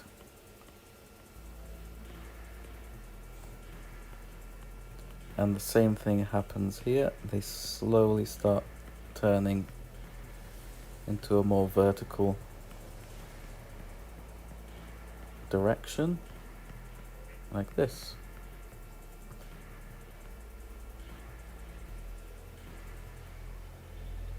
Until we reach the tip of the tail. Like that.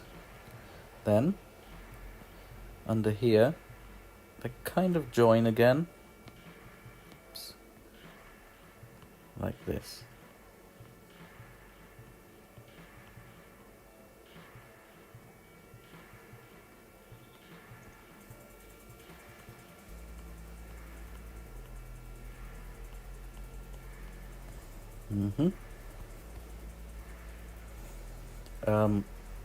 When we're in this area, the bum, the lines sort of tuck down underneath, behind the thigh, right there.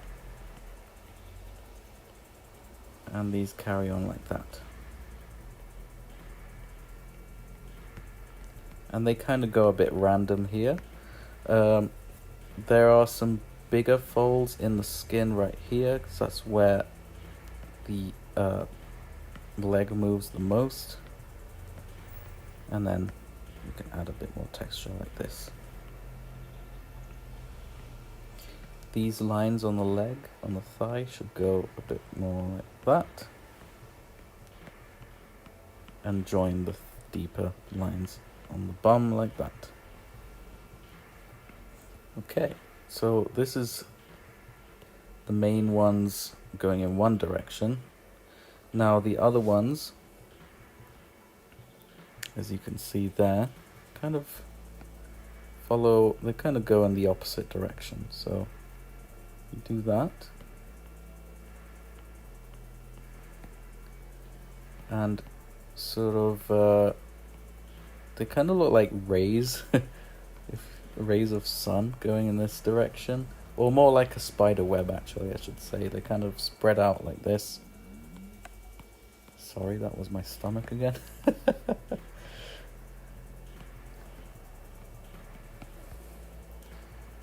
and they go in this direction mainly, towards the tip of the tail. Make them all wavy and all that. We put the intensity down a bit, and we can add all the random lines in again, just like we did before on the front part of the body.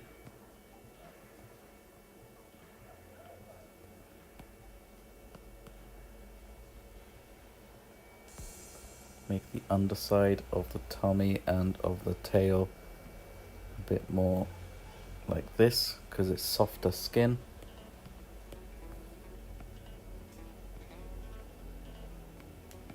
Making a bit deeper ones there. And that should be it for the tail. Just gonna maybe add a couple more lines there just to blend it in a bit. And there we go.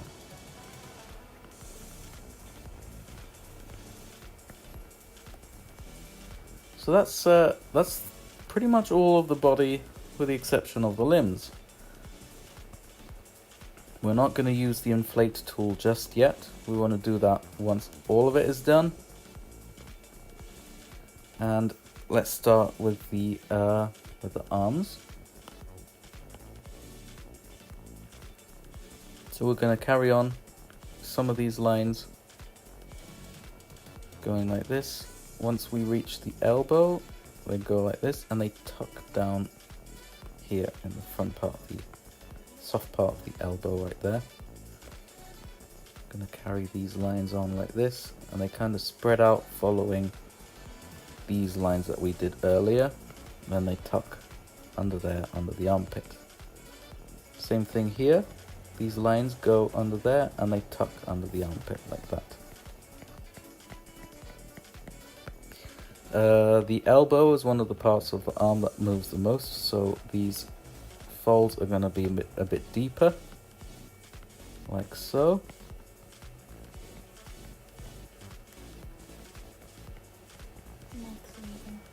Mike's leaving. Oh. Oh well, it's okay. Thanks for joining. It's really sweet of you. Someone asked if you would do a Jurassic Fight Club style guide. No. I'm not gonna do that, sorry. We'll carry on with the lines like this underneath.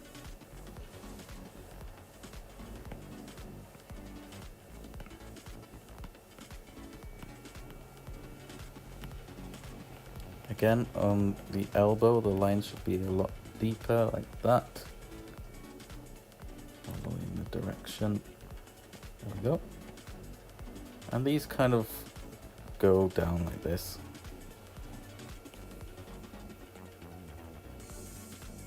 And we're going to add a couple more, a bit more random ones.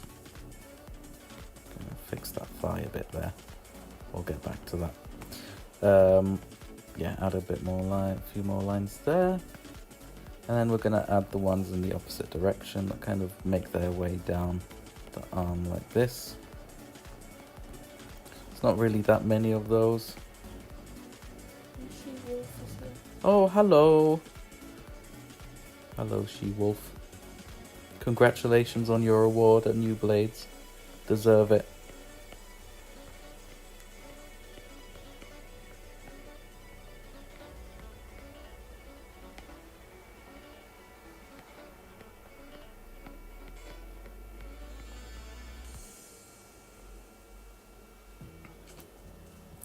And now we reach the fun part with the hands.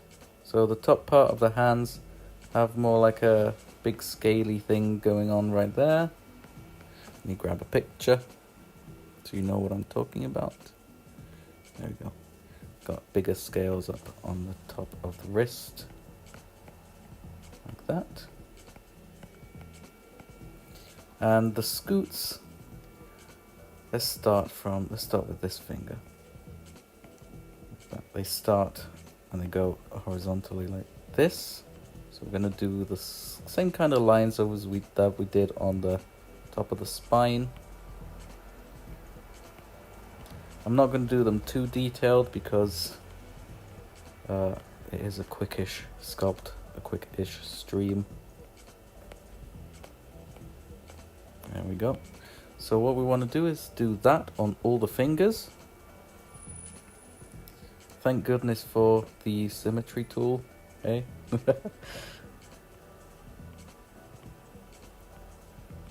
So we're doing this on the middle finger till we reach the top of the wrist, and then we'll do the same with that inside finger there.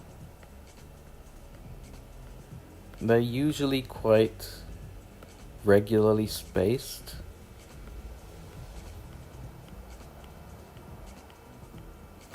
Okay, so once we got this, we can make the shape of the scoots a bit more evident. So they usually sort of go around like this. They're wider at the bottom and go a bit thinner towards the top, like that.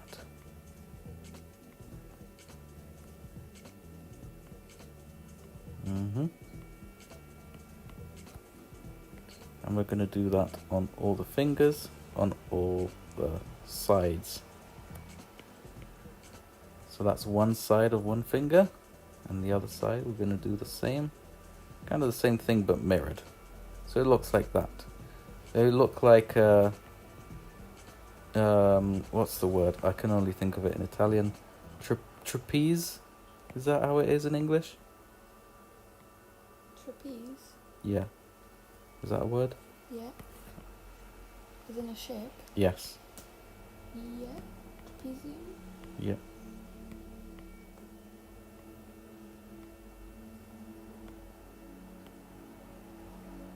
And there we go. So that's the scoots on one finger, and we're going to replicate that on all the fingers.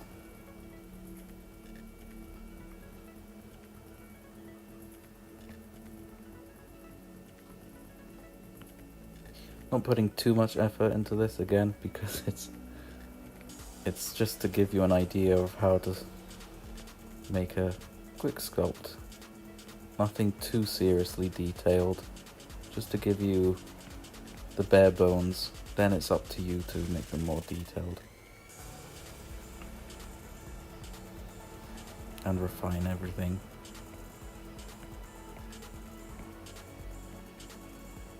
Like that, and we'll carry on and do it all the way up to the wrist. And these scoots pretty much turn into those scales on the wrist, like that. Okay, so last finger.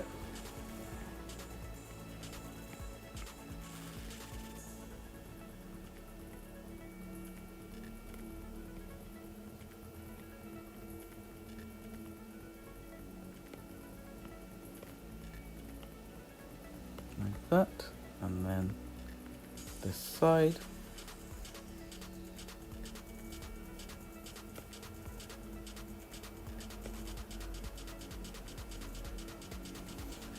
And there we go. These are the scoots on the hands. All done. For the rest of the texture on the hands, there's kind of like lines going out from the intersection of the scoots right there, and they kind of follow the direction like that, this direction, and it's the same on all the fingers like that. Sorry for the tapping on the screen, it's probably really loud for you and I apologize. So the wrist usually moves a bit more than, well, the wrist does move quite a bit, so we're going to make the folds in the skin quite deep. Same here for the fingers, like that. I'm going to add a few lines like this and add some random ones like this too.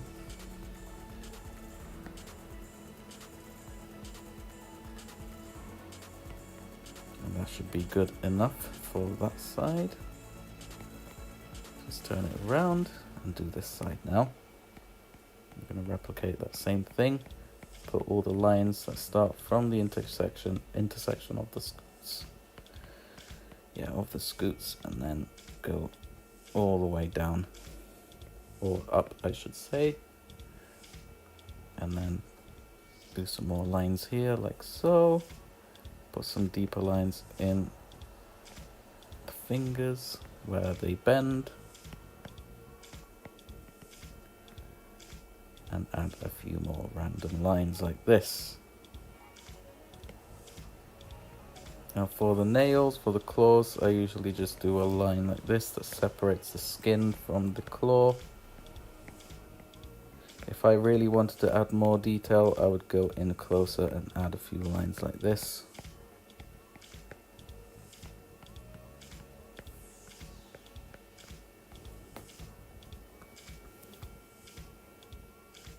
There we go.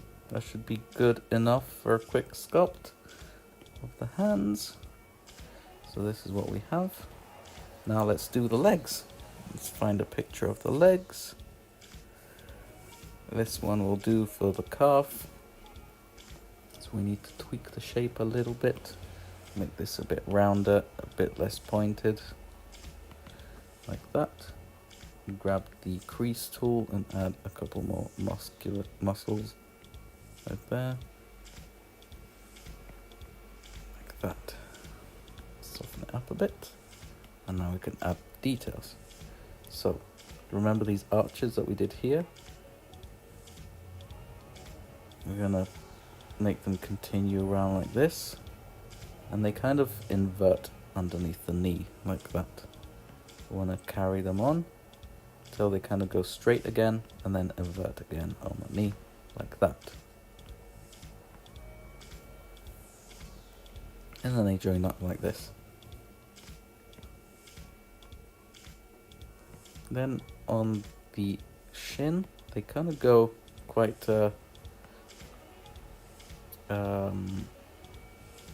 regularly, like this, straight-ish. We're gonna carry on the knee texture here and replicate the same thing that we did on the other side, like that. And then we're gonna make the lines follow the calf muscle a bit, like this.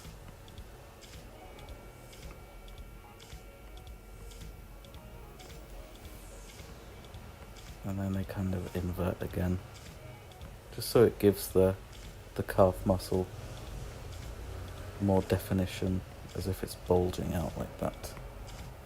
This part needs to have deeper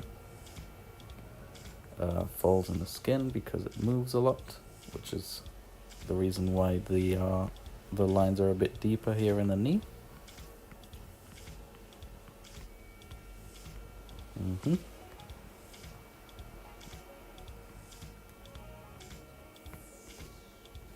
We're going to carry these lines on until we meet the ankle. So this part is the foot, these are the toes, this is the ankle. So with the ankle, let me grab another picture.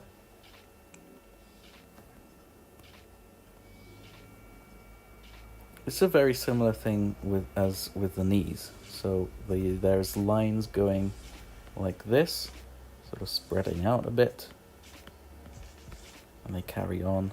They need to be quite deep.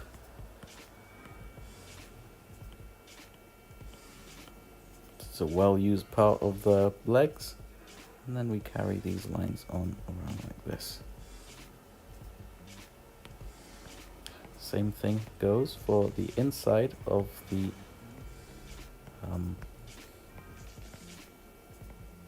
ankle. That's the word. It needs to be quite deep, like that.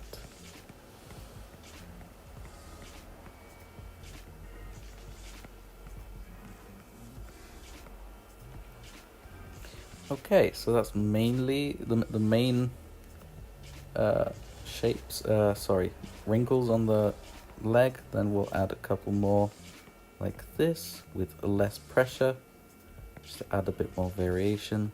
The knee has a bit more like rounded shapes like this.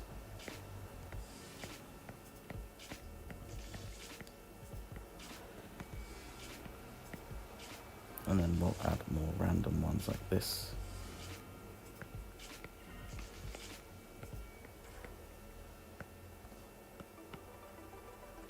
We'll put a nice sort of stronger one down here, down the middle of the calf muscles. And then add some more circular lines like that on the ankle. And then more random ones like this.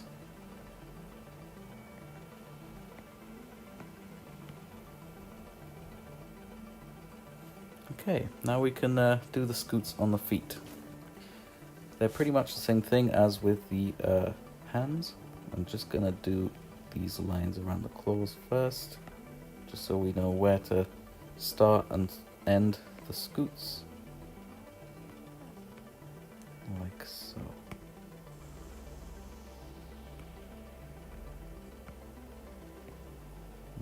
There we go. Right, so the scoots go down like this. They pretty much carry on from the lines on the ankle. And we're going to do this on all the toes, even the dew claw. The ones on the dew claw will be a bit smaller.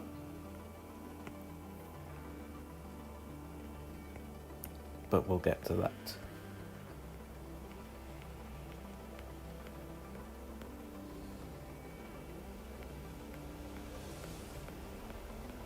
Any questions? No, we've been ranting about naming shapes. Apparently we named not a trapeze, it's a trapezoid. And then we just went on a rant about how we all hate math. Yeah. Yeah, math was not fun. None of us like maths. Yeah, it's the thing with creative people. Yeah. And there we go. Scoots on the dew claw. Like that. Okay, so once we got these, if we look at the reference picture, the scoots kind of follow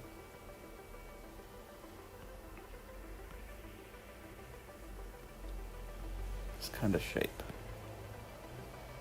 Quite curved.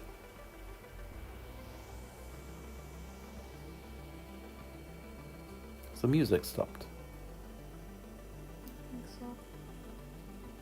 Guys, has the music stopped? If it has, I will put it back on again. Probably, it's been about 2 hours.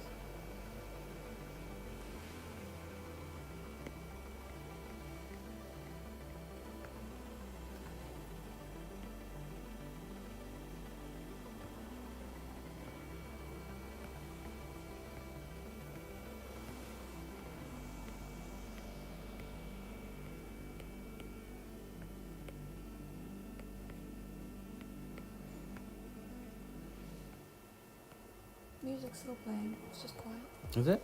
apparently. Oh yeah, I can hear it now. Oh, it's my intro music. Mm-hmm.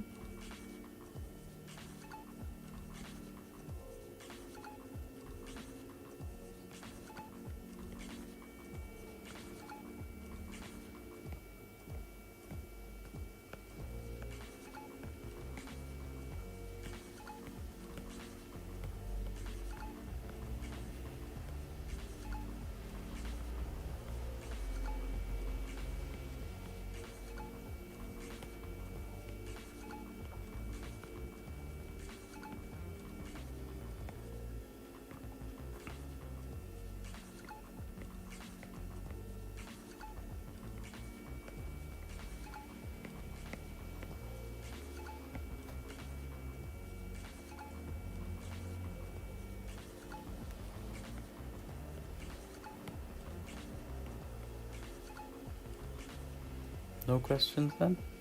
Someone gave us a riddle, but I know the answer immediately. What's the riddle? What's taller than trees, up it goes and yet never grows?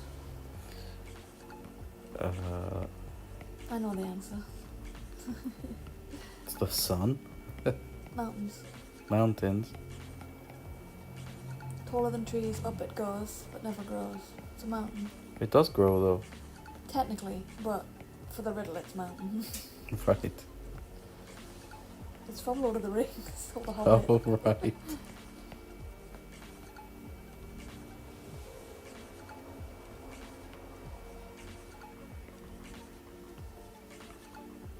Okay, so the scoots are done. Oh, with the exception of the dew claw. I'm gonna do that now.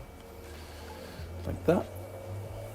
And then we're gonna do the same thing like this. There's some vertical-ish lines going down on the scoots like this. And do it on every toe.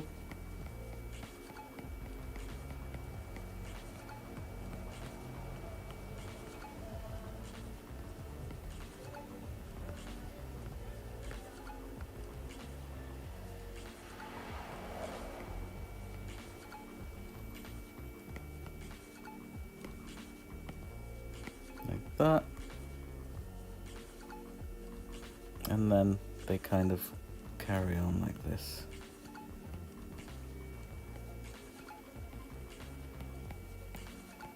To the back of the foot.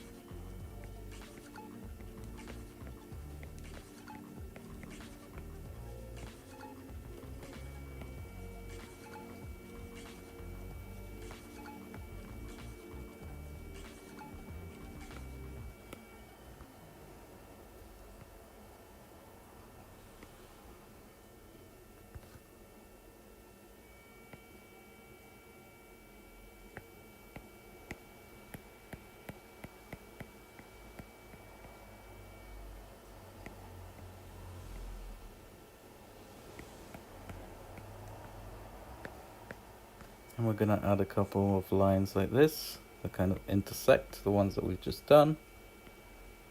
And then we're pretty much there.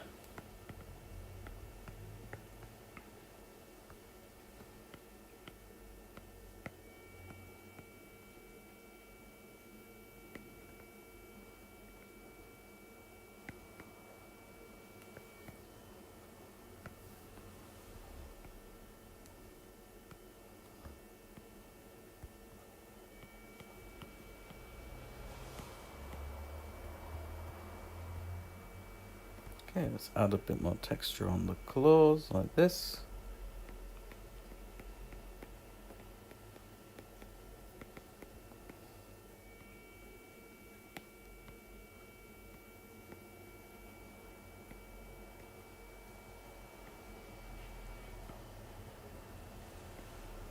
And there we go.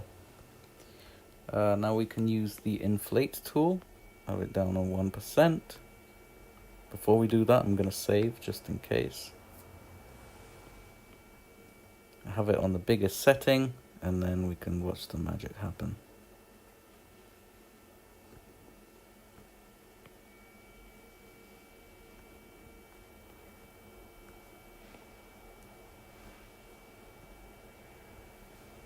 And see how much fleshier it looks now because of the inflate tool.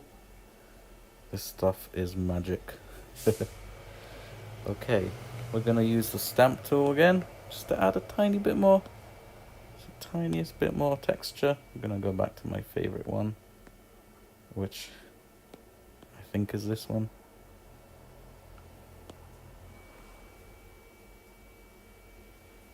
I don't remember, should be. There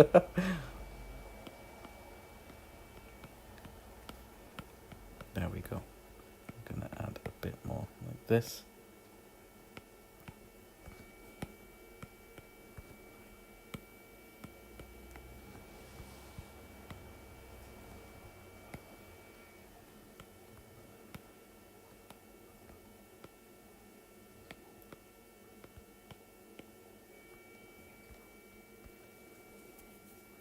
And there you have it. Gonna save. we're gonna join these as one model. I'm gonna save again. I'm gonna try and remesh so the texture blends in better. Let's see if this works. If it crashes, we did save, so that shouldn't be a problem.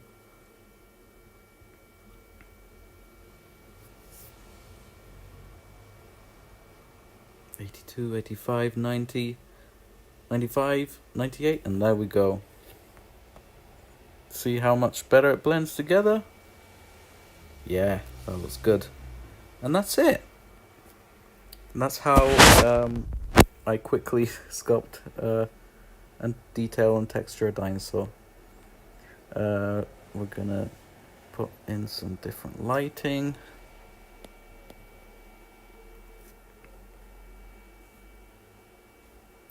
We're gonna up the resolution just so you can see the detail a bit better.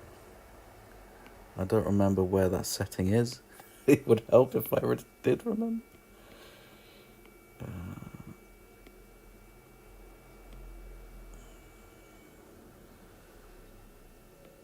There we go. And turntable. That's it. I hope you found this tutorial helpful. If I was just starting out and I came across this, it would definitely help, I think. This is a very quick and easy way of doing it, but it's quite effective, I believe. It looks pretty good. It's nowhere like film quality or anything, but it's better than some stuff that is out there, I guess. And I'll teach you how to take render pictures. You want to choose your angle. If you want to have the perspective on or off. For renders, I usually like having it on. Then you go up here, you go on your screen, on your render setting. You can choose the resolution. I usually do screen, which is over 2000 ppi, I think. And then export. And there you go. You can save it to your pictures.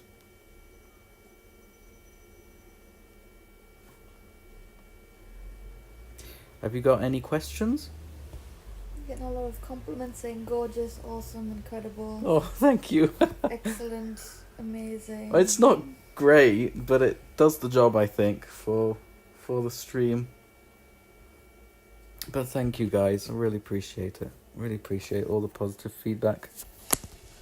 Any feedback is appreciated. A bit more comfy. There we go.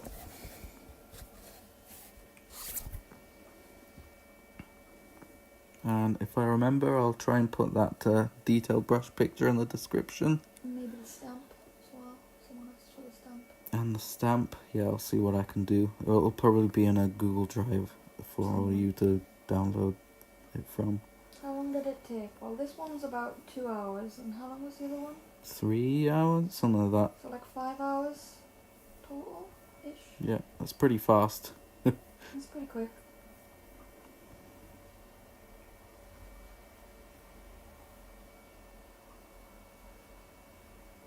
Some close-up shots.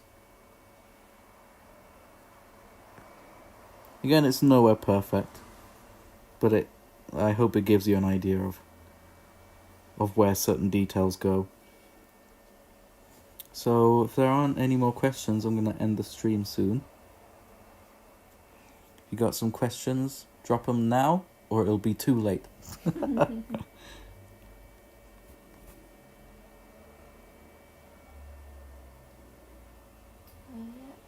remembering to put the brush in the description, which is what we will do.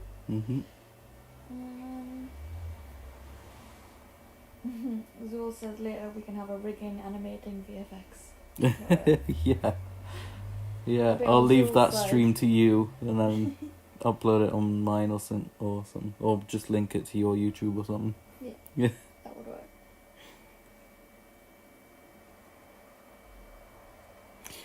If you want to print your model, I suggest before you export it as it is, you go on this setting and go on the miscellaneous setting and go on the decimation and tap on decimate a couple of times, because when it's not decimated, the file size is pretty significant. But once you decimate it, it cuts in half every time the amount of polygons. If you do it too much, the detail will be too soft. Like this. You see, the detail is getting way too soft. The polygons are still there, the detail is still there, but it's just not as crisp. But if you have it on, if you decimate it 2 or maybe even 3 times, it might look a bit soft on Nomad, but I guarantee you if you import it on Box or your slicing software and print it, it will look very crisp still. So once you decimated it a couple of times, you want to go on your file setting here and export it as STL or OBJ. I usually do STL because that's the most compatible version format. And you can select this or deselect it. It doesn't really make much of a difference. And then you export it as an STL and save it wherever you need to save it. Zul says he's not going to do it, he's going to teach you and you're going to do it. Yeah, right. Okay, so that's it. Thanks so much for joining. It's a pleasure to have you around. And again, I hope this really helps. And I love you guys. Thanks so much for everything, for the support. Where's the streaming thing? Oh, no. There we go.